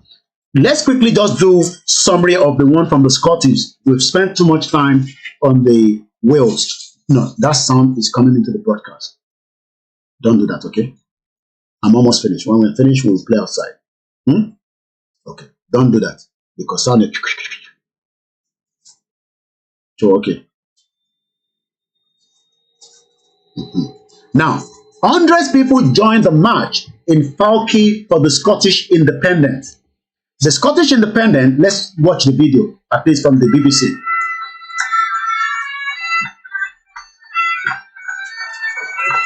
So that is their, their piper. I love it. Like I said, I would love to visit this kind of event, but for me to travel down there, I have to pay for at least 1 night hotel. Then I have to, I have my time there, pay for the train ticket. It would be nice to be there to see and question them and ask them. Did you hear that? What do we want now? Independent. How do you want it now? Hundreds of independent supporters have marched through the street of Falkirk in support of independence. The march was organized by all under one banner, just like we have the YSDM. If you do not know how we run the Yoruba nation, the YSDM has a publicity section. You can reach out to them if you want to get involved. YSDM is there to give you every information. You can also donate from there as well. So it's not just that we are promoting our own platform. I promote YSDM because that until Babakito is no longer at the one, but for now, 72 different groups are under YSDM. So if you go back and see what is being played out in Scotland yesterday, they also have a group called the Under One Banner, where everybody that wants the self-determination of the Scottish people. So let's Google the All Under One Banner and get a little bit of information about them. So what is the purpose of it? They were set up in 2014. 2015, 2016, 2017, 2018, 2019, 21, 22, 23. 8 years, they are still out there repeatedly every day. The next outing is going to be next week Saturday, October 7 rather, not next week Saturday. Next week Saturday is when we are doing our own fundraising. You can see it there. They are on Twitter with their flyer, March for Independence in Edinburgh, Saturday the 7th of October. So they are moving it from one part of Scotland to another. They will be in Edinburgh on the 7th. Yesterday, they were in Falkirk, F-I-R-K. So when those of you that are saying that we should not be out there in our own, message, the question is why? Let's go back again. The All Under One Banner is a Scottish independent pressure group created on the 12th of October 2014. Just like Babakitoye created Ilana Omo Odua. It used to be Yoruba World Congress until people wanted to pull it down, destroy the movement. And just the same way, the doors are trying to pull down the autopilot. So if you think that we are the only one having problems, I'm sure within these Scottish people, because we are not in there, we don't know what is happening in their movement. I'm sure there will be people to Mama Jera listen on there. Mr. Perry said, 10 million is okay for koikimedia. I'm sure when we start this fundraising, we can do more than that. But let's stick it to 1 million. Yeah, 10 million of the project. So again, White Lion to Belgium. I will take you from Belgium. Okay, Nagbaro long. I think I should start doing a tour, you know. But I don't want UK to complain. I want to Kings, but again, all this has to be planned as quickly as possible. So we are not the only one that have something like the YSDM. We have the YSDM, but the Scottish people have what they call the all under one banner. And what is the job? What are they? What is the purpose? Kilo Letoshe created. It is only for one purpose. It is now exactly 1 minute past 12 noon, 24th of September 2023. Happy birthday to everyone celebrating their birthday in the month of September. We are almost there. So again, this was set up for one reason alone. In the aftermath of the 2016 EU membership referendum, we saw the majority of voters in the UK as a whole vote to leave the European Union, whilst most in Scotland vote to remain. Large numbers of people took part in an event on the 30th of July 2016 at the 6th AUOB march. The following was on the 3rd June 2017, saw 25,000 demonstrators. After 2017, there was not another all-one banner march until the 5th of May 2018, again at Glasgow, with a police estimate of 35,000 protesters. So they have been protesting, and they are still protesting. And the number keeps growing. The largest march in Scotland was held on the 4th of May 2019, just as our own protest was growing under Igboho with a peaceful rally. The Scotland had a biggest protest on the 4th of May 2019 in Glasgow, attracting 90,000 protesters, according to some estimated. Police in Scotland estimated that the attendance at the rally following the march to be about 35,000. Until today, they are still protesting. They are still out there. While the Yorubas are saying, no, I need the protest. Say protest against the nation, is because their understanding is not well known. Thousands joined the march for Scottish independence. The story of the Scottish independence. What next? This was written on the 26th of February. Close the window. On the 26th of February 2023. So, if you are saying that we don't want rally, the question is, what next? Let's quickly read this. On the face of it, the tide of the Scottish independence has turned, with Nicola Sturgeon's resignation. A formidable champion of the Scottish state would leave the stage. The movement, famous for discipline, which it enforced party unity. I think somebody wants to join us. Let's see if we can bring that person in quickly. Hello? Oh my God, how about Talile, Lati Bosibo. Do you want to join the program? Yeah? What do you know that we are talking about? No. You don't know? Do you know what we are talking about? My English speaking is... All right, bye-bye. Bye-bye. No problem. Bye-bye. So, on the face of it, the tide of the Scottish independence has turned with Nicola Sturgeon's resignation. A formidable champion of the Scottish state would leave the stage. The movement, famous for the Scottish, with which it enforced the party unity, is visibly divided, caught up in the series of corrosive culture war. The broad coalition that brought Sturgeon built up over the years. Again, let's quickly move because of the time. I want to move now straight to the Catalonia. Again, Catalonia or Catalan independent movement is another movement that has been going on for a very long time. They've been fighting it since the 19th century. The beginning of the separatism in Catalonia can be traced back to the regionalist and the nationalist movement of the mid-19th century. That was when Nigeria was put together. Influenced by the romantic ideas widespread in Europe at the time. The first organized Catalan independent party was Esta Catala. Esta Catala is an independent, nationalist, historical, political party of Catalonia in Spain. So we are not the only one asking for the right to self-determination. We are still on the right track, but we must never stop. So one thing is, our company can stop, but it can never be stopped. Let's go back and talk about the Western Sahara, the last country. And when Western Sahara, the Western Sahara given its name in 1975 by the United Nations, is the last African colonial state yet to achieve its independence.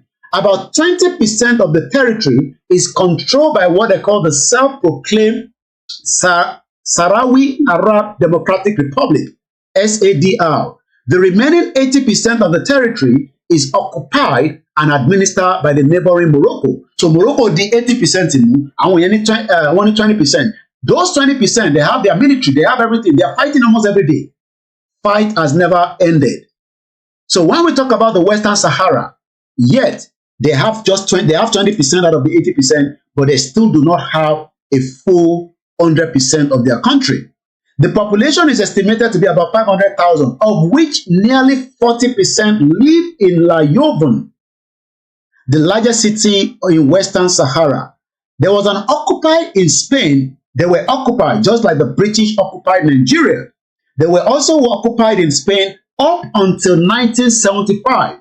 Egbon and Catalonia, they are the last country in Africa to be independent. Western Sahara has been on the United Nations list of non-self-governing territory. So, nígbà tó lórí burúkú dúpẹ́ bá ń sọ fún yín pé òun ti gba country, even the United Nations recognized the Western Sahara as a non-self-governing territory. And they are telling Yoruba people, Alafia Loloyewa is doing very well, it's still in Benin Republic, and it's doing very well. Thank you so much, Lord Justice, for asking. Kí ló ń pè ní United Nations list of non-self-governing territory is a chapter of the United Nations Charter define a non-self-governed territory, NSGT, as a territory whose people have not yet, attain a full measure of self-government. In practice, an NSGT is a territory deemed by the United Nations General Assembly to be non-self. So when we are saying that, thank you so much. So when we are telling people that you do not have a Yoruba nation as a country yet, is all fraudster. Àwọn fraudster ló ń sọ̀rọ̀ bẹ́ẹ̀ because ó mọ̀ pé àwọn tóun bá deal kò ń ṣe ìjìnlẹ̀. And yet, many of those that are still walking around them think that they have a country called Òmìnira 2022. They are deceiving themselves. There's nothing called declaration. It's all lies. Wọ́n ṣeré ọwọ́ ni. If it was true, kí ló dé tí Jimmy ò ṣe wá láti state kó wá sí New York láti lọ represent the same formulation of Òmìnira 2022 at the United Nations General Assembly yesterday, as they were saying, láwọn ọ̀nà delegate lọ. Ṣebí Jimmy boy wà l'America. It doesn't cost him anything. All he needs to do is just get a ticket, either through the airline or get on the night bus, and you will get to New York. But one thing is, many of you must understand that the Yoruba nation struggle is almost still in the right direction. We've talked about Western Sahara. Let's go a little bit. In 1965, the United Nations General Assembly, which is the same General Assembly that talks as a delegate, which is all lies, adopted its first resolution. Any company resolution tí wọ́n fi sọ pé Òmìnira 2022 at least was recognized as United Nations delegate. Any company information pé evidence that Òmìnira 2022 tó ń pariwo yẹn pé ó lọ represent àwọn Yorùbá ní United Nations. Ẹni kan fún wa ní resolution tí ó fi lọ attend that United Nations General Assembly. They are dealing with intelligent people here. Àwọn kì í ṣe ìjìnlẹ̀. Ìjìnlẹ̀ ni kò lè fi brain ẹ̀ láti fi multiply in tó ń sọ. Ó ń sọ picture. Kí ni kàn wá pẹ̀lú picture? Ẹni kan tẹ́ ẹ̀ bá mọ̀ tán pè ní United Nations resolution. United Nations resolution would happen when certain things has happened or occur, whether in the history, in the past, or present. So the reason why the United Nations is there is not there to give you a government. It's not there to make you a country, but it is there to work towards when you apply for a state as a state under the United Nations as a member. And when you're going to apply as a member, then they would have to see all the evidence. Whether you have gone through a referendum, whether you have gone through a war, whether you have gone through anarchy. Sudan went through a war, there was a referendum. East Timor fought with the Indonesian government for more than 30 years. They eventually got their independence on the 20th of May 2002. Macedonia had their independence. South Sudan is the last country. Yoruba nation is not a country yet. It has not been declared as a country. It is all lies. There is no evidence to such that Yoruba nation has been declared. We are saying it is as simple and is as simple as that. Yoruba nation is not yet a country declared. Western Sahara, that is even have 20% of their territory control, has not been recognized as a full country as we speak to you. And they've been on it since 1965. They have been fighting, they have been killing, and yet some people are saying, Emma joke, Jesu ti bá wa gbà, Ànábì ti bá wa gbà, Ìṣẹ̀ṣe ti bá wa gbà. These are crazy set of people. I think you all are crazy. Tí ẹ bá crazy ni, ẹ máa sọ pé ẹ ti gba country. Kò dẹ̀ sí United Nations resolution. Ẹ jẹ́ ká kọ́kọ́ sáré wo, what is the meaning of United Nations resolution? United Nations resolution. What does it mean? When we say United Nations resolution, kí ló mean?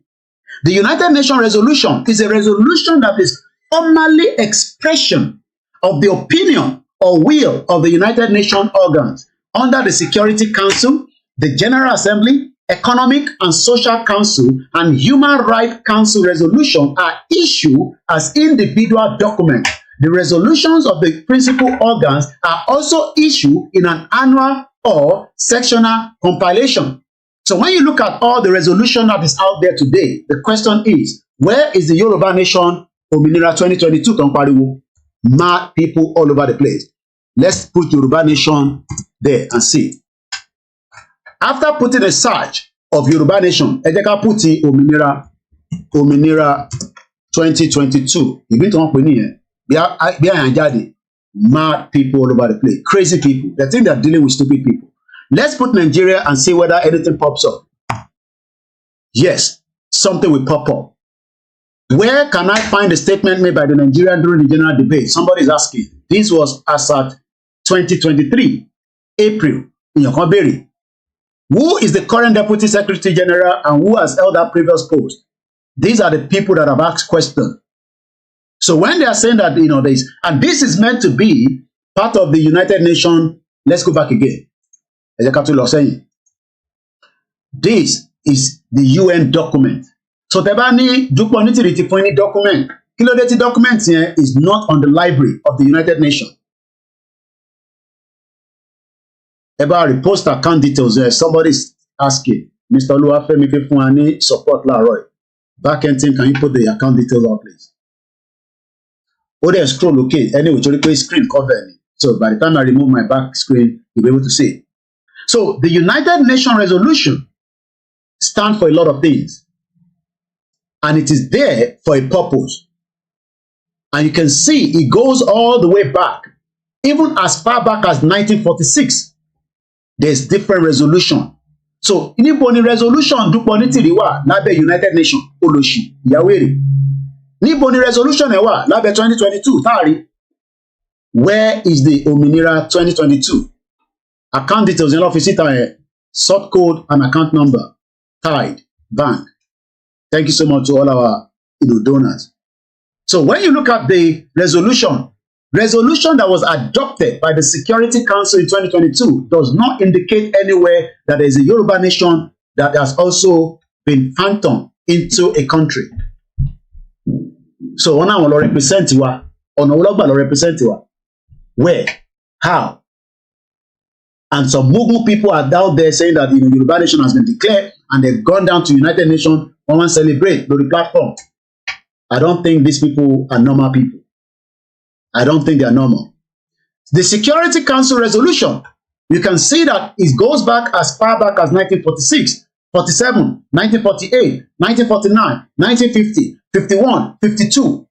Tabanika lọ sí around 1960, there's probability that we will find something that will link to Nigeria there. Let's just look at Nigeria and look at Nigeria independence.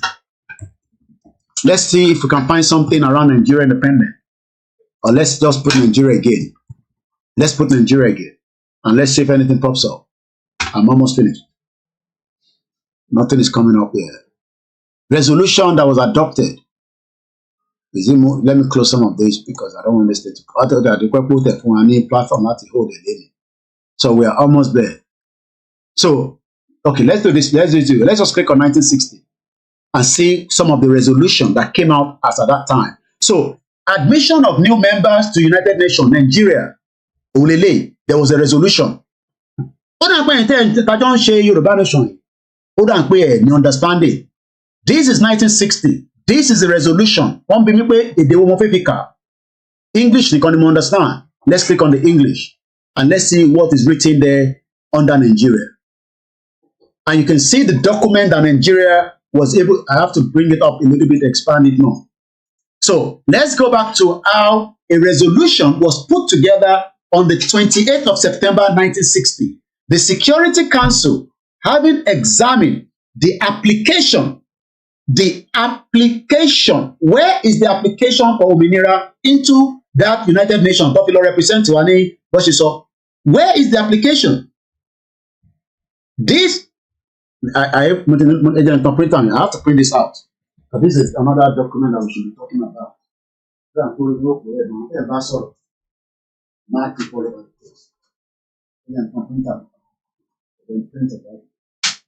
Let's support one so that we can do more.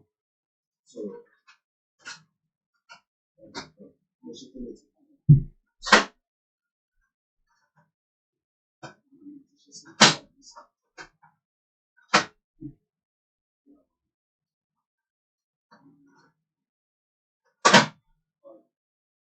I'll save it. I'll have to print it later. So you can see the document of how Nigeria itself applied. This is how Nigeria got their membership, but there was a resolution. Before they can even accept the Yoruba nation, the resolution will look into whether we have done what it needs to be done. There will be resolution of what is going on until there will be a determined to say, okay, Yoruba nation has been declared and is now a full member of the United Nations. Biafra nation has been declared. They will now look at how it got declared before they can phantom it. Even Biafra that are working so hard have not declared their nation. And this is why we are saying to those of you that are listening to them, you must not look at sentiment. Like bastard. We are talking about facts and example, which I'm showing you right now. So talk about Yoruba Ominira Yenisi. Is it not the same thing that we're going to see? We're going to see the same thing. If I can see the Nigerian one there as far back as 1960. So what do you think? And you can see that the ink is there. What was discussed, I'm going to read it out. And it has been translated to another language, which is France. But we don't discuss the decision that was made as at that time in 1960. We can still read it. You know, come on, so for me, in 2023, information here about don't bastard all over the place. Let's read this quickly. This was a resolution that as of 28th of September 28th of September, January, February, March, April, May, June, July, August, September, October, ni wọ́n accept Nigeria into a member of the United Nations. But what he bẹ̀rẹ̀ sí debate, what he bẹ̀rẹ̀ sí ṣe resolution lé a month before the before the acceptance. A month before the acceptance. A month before the acceptance. So when this idiot tó pè rẹ̀ ní Dúpẹ́ 419 àti Ìjìnlẹ̀ 419 àti gbogbo àwọn tó jọ wà lábẹ́ wọn tẹ́wá ní Bàbá Akíntóyè olè Ìgbòho olè àníkẹ́ fún wa ní information ẹ̀ sọ pé olè ẹ̀yin ọ̀dẹ̀ give people the information and let's see and let's vet it. Lè ṣe because you know that is all lies. The Security Council having examined, did you hear that? Having examined, níbo ni wọ́n ti examine ní Òmìnira 2022. Ẹni kan fún yín ní evidence yẹn. Níbo ló ti examine it? Because they must have examined it before they can even allow them to come as a country. The man went there as an independent person. He never went there as a Yoruba or Minira, whatever. He went there as an independent delegate, either through invitation or through application that he did. It's a big deal. You can be a delegate. Let's ask the question. Can I be a delegate? Delegate, D-E-L-E, delegate. Delegate to UN General Assembly. Let's see what it says. Delegate rules and procedure. How do you become a delegate? Contact the Minister for Youth, senior public servant, the ambassador to the UN, or even the head of state. You might also try to get letters of endorsement from all of the above, plus key civil society leaders. Tell me about the right person to lè fún wa ní letter. I want to lay low now. It's a big deal. And they can then come up with pictures and say we are a delegate. This is the kind of event that they went. Àwọn olóṣì tó ń pariwo káàkiri. Wọ́n lọ jókòó sínú yàrá kan tó ti ń sọ̀rọ̀ nípa whatever they were discussing there. Lọ́wọ́ fẹ́ sọ yẹn di bàbàrà. They were never inside the main United Nations Assembly Hall. They can never. But the fools that are jubilating and celebrating and saying, they don't understand what is literally going on. The man was either a delegate through somebody, not through Ominira 2022, okay? So if you are still one of those thinking, take that stupidity out of your mind. The delegation of a member shall consist of not more than 5 representatives or 5 alternative representatives and as many advisors, technical advisor. Even Tinubu tó ń lọ síbẹ̀ gan, ó lé èèyàn tó lè kó lọ. And one thing is, United Nations kò ń ṣe tẹ̀lé fi parọ́ o. I don't think you understand what it means. Because United Nations did not recognize you to come there as Ominira. So hey, no represent anybody. You went there as an independent person. The delegation of a member shall consist of not more than 5 representatives. That is the rule number 25. Number 26, an alternate representative may act as a representative upon designation by the chairman of the delegation. So going to United Nations is just off it. It doesn't mean anything. It does not mean any jack shit. So that just to clear that for those that are saying what will see United Nations. Let's quickly go back again to how the Security Council, having examined our application as at the time to become application of the Republic of Mali, they also recommend to the General Assembly that the Republic of Mali be admitted to the membership in the United Nations, and the declaration and the decision rather as its 907th meeting. Gbogbo meeting tó bá ń ṣe ní United Nations is documented and it will be for public domain. For public to view. On the 28th of September 1960, the council decided to inform the president of the General Assembly, as at that time, that is Resolution 158/1960 and Resolution 159/1960 is recommending the admission of the Republic of Senegal, the Republic of Mali, to supersede its Resolution 139 of 1960, recommending the admission of the Federation of Mali. Again, that same 1960, there was another resolution of 7th of October 1960. The Security Council, having examined wọ́n yẹ̀wò, wọ́n gbé yẹ̀wò, wọ́n wo gbogbo reason tí ó ṣe jẹ́ kí wọ́n fún Nàìjíríà náà ní application wọn tí wọ́n submit. Because you must put that application together and submit it. The Biafra will not be able to do so until the gbasgbos ṣẹlẹ̀ nísàlẹ̀ or a referendum. And a referendum will be conducted by the United Nations, not by the government of the day. The United Nations must be on the ground to monitor and witness a referendum. And if all that does not work, then there will be gbasgbos. The gbasgbos will lead to the Security Council talking about it. They will tell everybody to come back on the table, and they will then say, okay, we don't want bloodshed. We are having too much problems. There's too many people that have scattered. There's death all over the place. It is time now. The country must decide what they want to do with those that are agitating. And that is when things have got heat up. But for now, you must continue to talk to countries that are members of the United Nations and other leaders around the world, including those in your own country that you want to go, which is exactly what we have been doing. So the Security Council, having examined the application of the Federation of Nigeria, recommend to the General Assembly that the Federation of Nigeria be admitted to the membership in the United Nations. Nígbà wo ni wọ́n admit àwọn òmìnira bomb bastard, crazy people all over the place. Ẹ fi máa parọ́ fáwọn èèyàn lórí social media. Ẹ ní ṣoríire. Kí lẹ gbọ́n mi ọmọ gbọ́n láwọn sọ. The point is they can't answer question. Those who agree that Òmìnira Yorùbá 2022 send them the delegate to United Nations, can they ask for the evidence? There's no evidence. Yes, anybody can go to United Nations if you are invited. You can be a member of delegate, and when you go there, you can take picture and come out and say, "Hey, mo ti wọnú United Nations o, mo ti bá yín gbé òmìnira lọ síbẹ̀." The decision to accept Nigeria membership have a resolution, and the evidence is out there. 1960.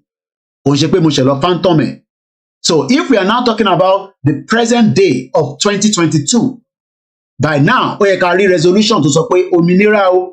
Gbogbo resolution to ṣẹlẹ̀ ní 2022 òun. And I can read it up quickly. Ṣèbá around November lọ́nà àwọn declare. Let's see whatever resolution happened in November. In November, what they talked about was the situation in Bosnia and Herzegovina. That was the 2nd of November 2022. On the 14th of November this same 2022, the situation in the Central African Republic. On the 14th of November 2022, there was a report of the Secretary General on the Sudan and the South Sudan. There's still tension.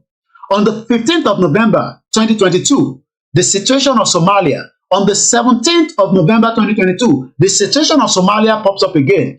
On the 30th, that means what you override, whatever Òmìnira also, nothing popped up on Òmìnira under the United Nations resolution in November last year. Olórí burúkú ni olódúpọ̀ ní tìyẹn kò ní dá fún.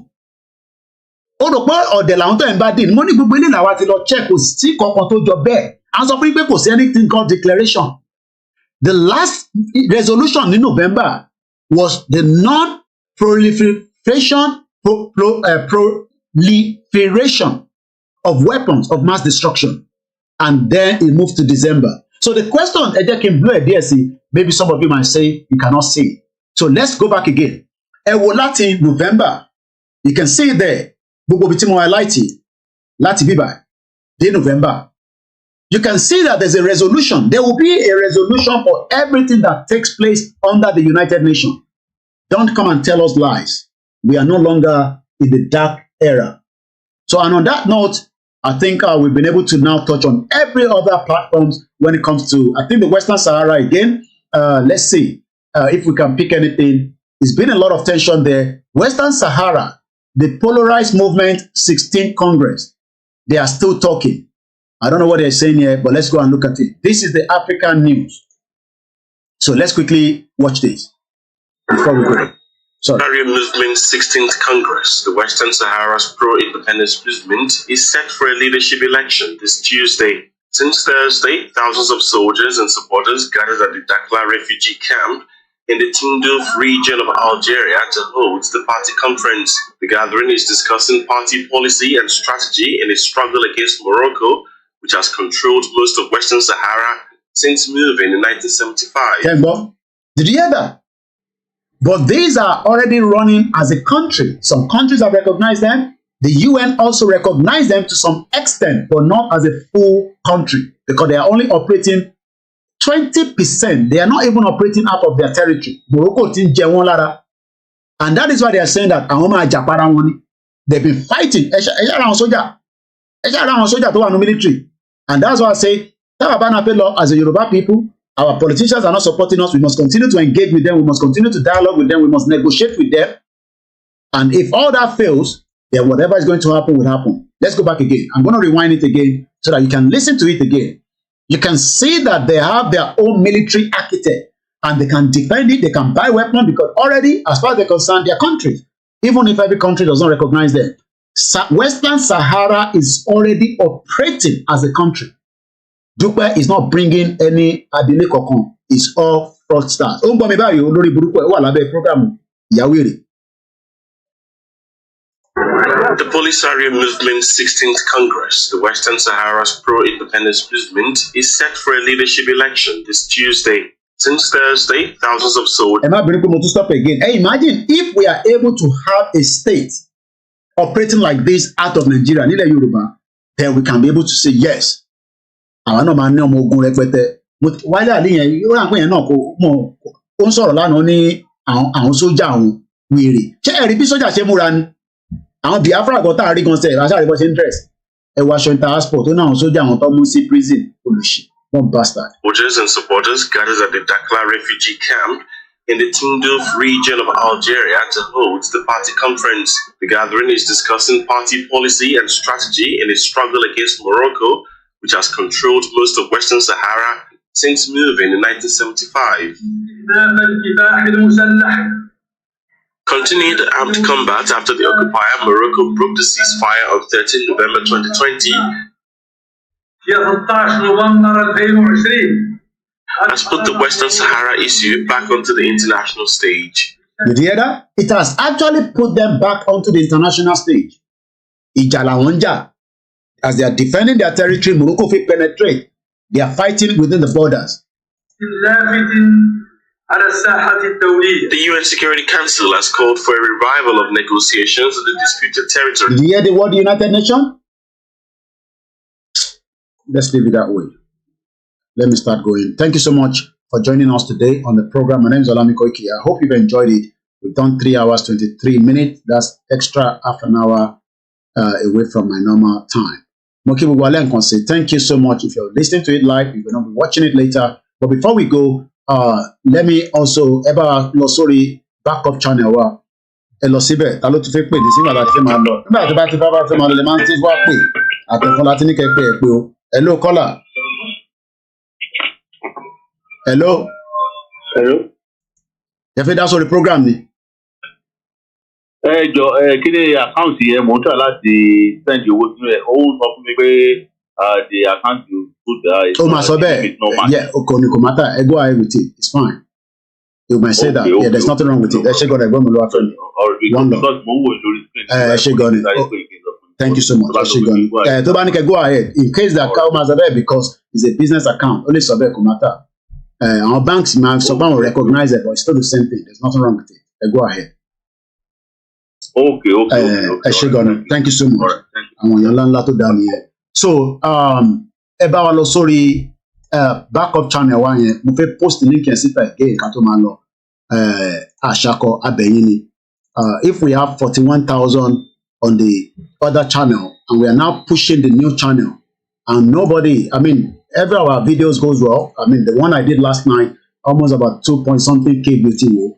We are appreciating that. We love you for that. But bá wa lọ sórí backup channel yẹn èèyàn mélòó ni kò tí ẹ má parọ́ èèyàn mélòó ni kò tí subscribe sórí backup channel yẹn ẹ sọ pé yes èmi ò tí subscribe wọn nínú yín lẹ́gbàá lórí ẹ̀. So I'm gonna post a video now tí mo ṣe ní ìjọ Friday tí mo ro ráàbù mi sára. I'm gonna post that link now on the current broadcast tó ń lọ nísìn. Ẹ bá wa ṣe kí ni kẹ́ tó lọ màá slow down there mo fẹ́ rí pé nọ́mbà yẹn increase. So link yẹn mo ti ń fi sórí platform báyìí nísìn mo ti ń fi sórí YouTube ẹ kàn gbọ́wọ́lé kẹ́ click follow ẹ dẹ̀ padà wá sórí bíbá àdúródé yẹn má wọrí. So we will do that for the next 10 minutes. We need you to help us push that platform. We need you a lot to help us push it. So let me send it to the Facebook as well. Mo kí gbogbo ẹ̀yin èèyàn wa when we are talking we are not angry with you all. We are angry with the system that has been set up to destroy our lives as people. So in case some of you might be like, but boy, so I won't like it. Well, like I said, we cannot all be the same presenter that you want. So that's the fact. So about the link here, I've sent it out as well. Put it on Facebook. On TikTok. Send it. But about sorry, WD Media channel, you know. WD76 Media. Àwọn kan wà níbẹ̀ tá bá ti go live wọ́n máa ń rí wa lẹ́sẹ̀kẹsẹ̀ but àwọn kan they don't see us because ẹ má bínú kí ló dé tí mo ṣe ń rí back okay yeah that's fine no mo ti padà ẹ jẹ́ n padà wá báyìí so yeah So about Shikini, about follow it, about follow it. Thank you so much. I know a lot of people are also listening to us on the Twitter. We're on cost to do a lot of what we do. Mukenta Walori Mixlr. The Mixlr is the radio station. It's not a radio station. So thank you so much, everyone. Thank you, Ms. Gold. Baba Odede Olatunji. Appreciation to every one of you. Ismaila Saburu. Mo ti pẹ́ tí mo ti rí ẹ̀yin ti Libya. Ajani Ajala Ṣàlàfíà ló wà. Tó jẹ́ mẹ́ta tí mo ti rí ẹ lórí platform. Ẹ̀yin tẹ́ jẹ́ new listeners wa mo kí yín. Ẹ̀yin tẹ́ jẹ́ long term friends of the platform, we appreciate you. Ẹ fọkàn balẹ̀. Ẹni media tó ní understanding kan tá gbé dání. Mo kí ìyá mi, Sangolano Eshigoni. Paris TV, thank you so much. Again, I appreciate gbogbo nǹkan tó máa lọ. Mr. Oladele Olamilekan Eshigoni. Yorùbá yẹn máa ti ń pọ̀jù fún mi ni ẹ má bínú. Pé mi ò gbọ́ Yorùbá dáadáa. So Yorùbá tá a bá gbọ́ náà làkọ̀rọ̀ ń sọ tápàpà báyìí. Thank you so much to our Biafras. I know you guys have been there as well. We appreciate you. We love you. I know sometimes you get lost in the program, especially when you speak Yoruba. Thank you so much. Teb, I need Twitter. Hello, register for Twitter is very, very important. We must have Twitter account. And on that note, happy Sunday. Enjoy the rest of the day. If you're in Nigeria, stay safe. Alex Mamu, my brother.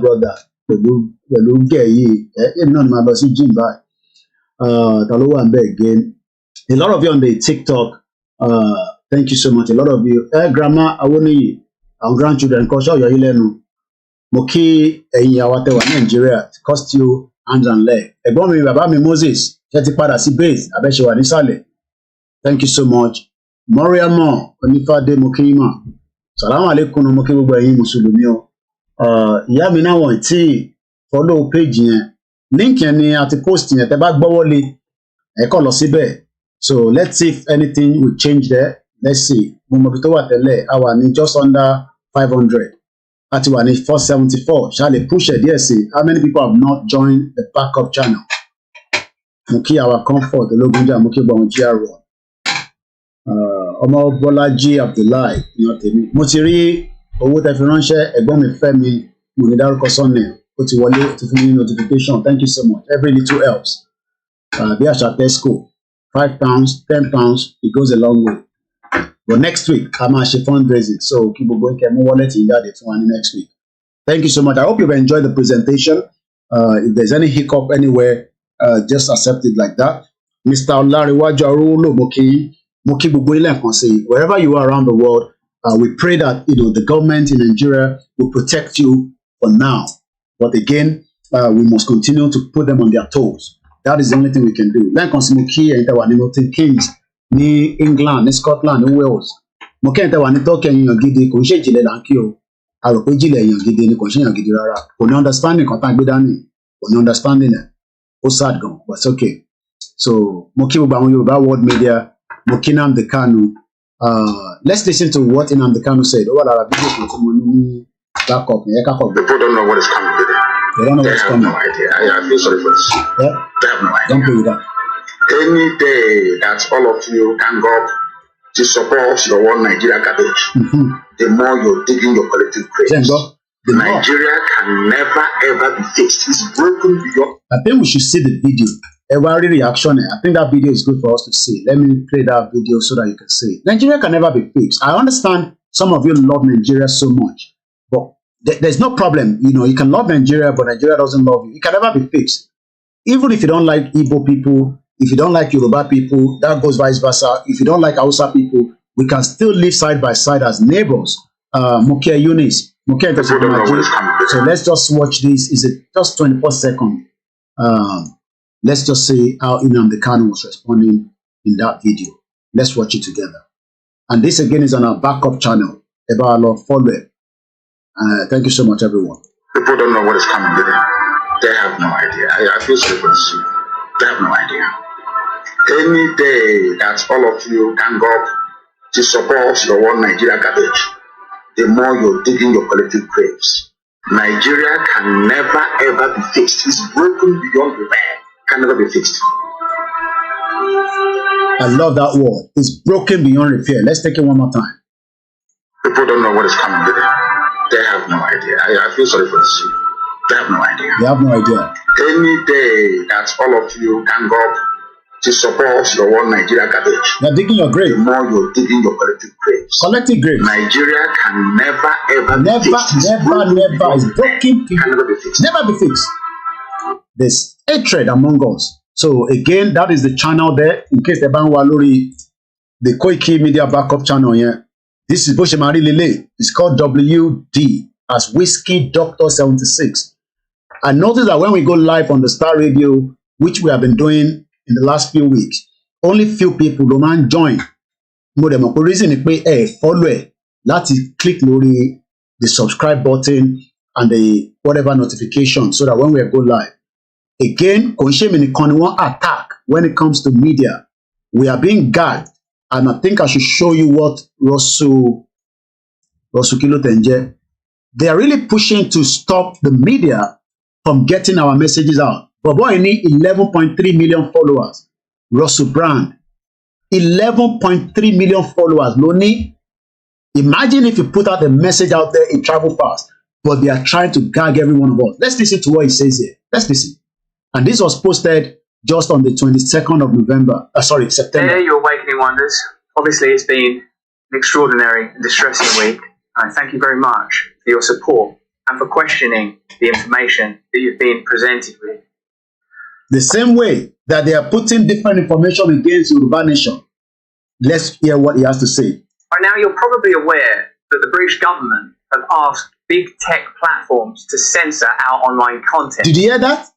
The British government have asked big tech companies to censor what we are saying. The same goes to everybody. The moment that they say that where you are taking your message and information to, they will tell the big tech company, how can we have 500,000 followers on Facebook and you can see the number of people watching me, 22. It doesn't add up. Definitely, we have been censored. That's what some of you don't understand. Because the job of Facebook is to send notification to the 500,000 people that say, we love Koiki, we want to listen to him. But rather, they've turned it down. If he is saying the same thing with 11.2 million followers alone on the Twitter, on YouTube, they've stopped his monetization. He has now moved to Rumble. That is why the Biafra is not using YouTube anymore. There are some media like Pastor Van Vam and the rest. They are not using it anymore. Let me rewind this again. The British government is asking the big tech, and along with the big tech, TikTok, Facebook, Twitter, Instagram, Facebook, not on Instagram, to do what? To make sure that our message of hope to save humanity does not travel fast. And this is the reason why you must now push the message as we push it. Let's listen to him one more time. Hello there, your case when a word like trusted is used as part of an acronym to describe an unelected body. Trust is the last thing The Trusted News Initiative is a collaboration with big tech and legacy media organisations to target, control, choke and shut down independent media organisations. Who are the independent? People like me. Don't let the message of koikimedia to travel to Nigeria. When Nigerians listen to such message, their mindset will start changing. Like this one. We'll be talking about that on our show on Monday on Rumble. But just to give you an idea of what the TNI is, this is a quote from one of their spokespeople. The real rivalry now is not between the BBC and CNN globally. It's actually between all trusted news providers and digital platforms.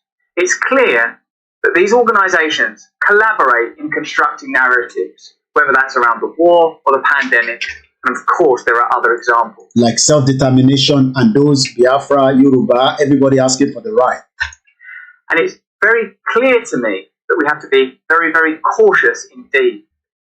That's why I'm asking you to follow me on Rumble. If you don't follow us, you will not know. You must follow us. That's why we are saying, go there.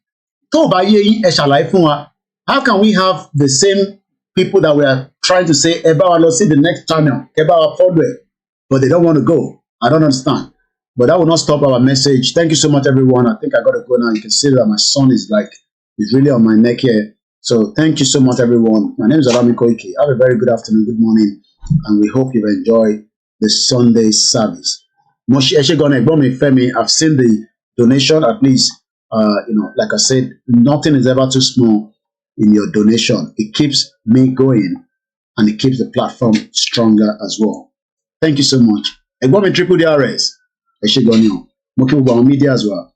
Now relax, and I'll be back tomorrow by God's grace. But follow me on Twitter at koikimedia so that we can keep the message alive. Bye for now.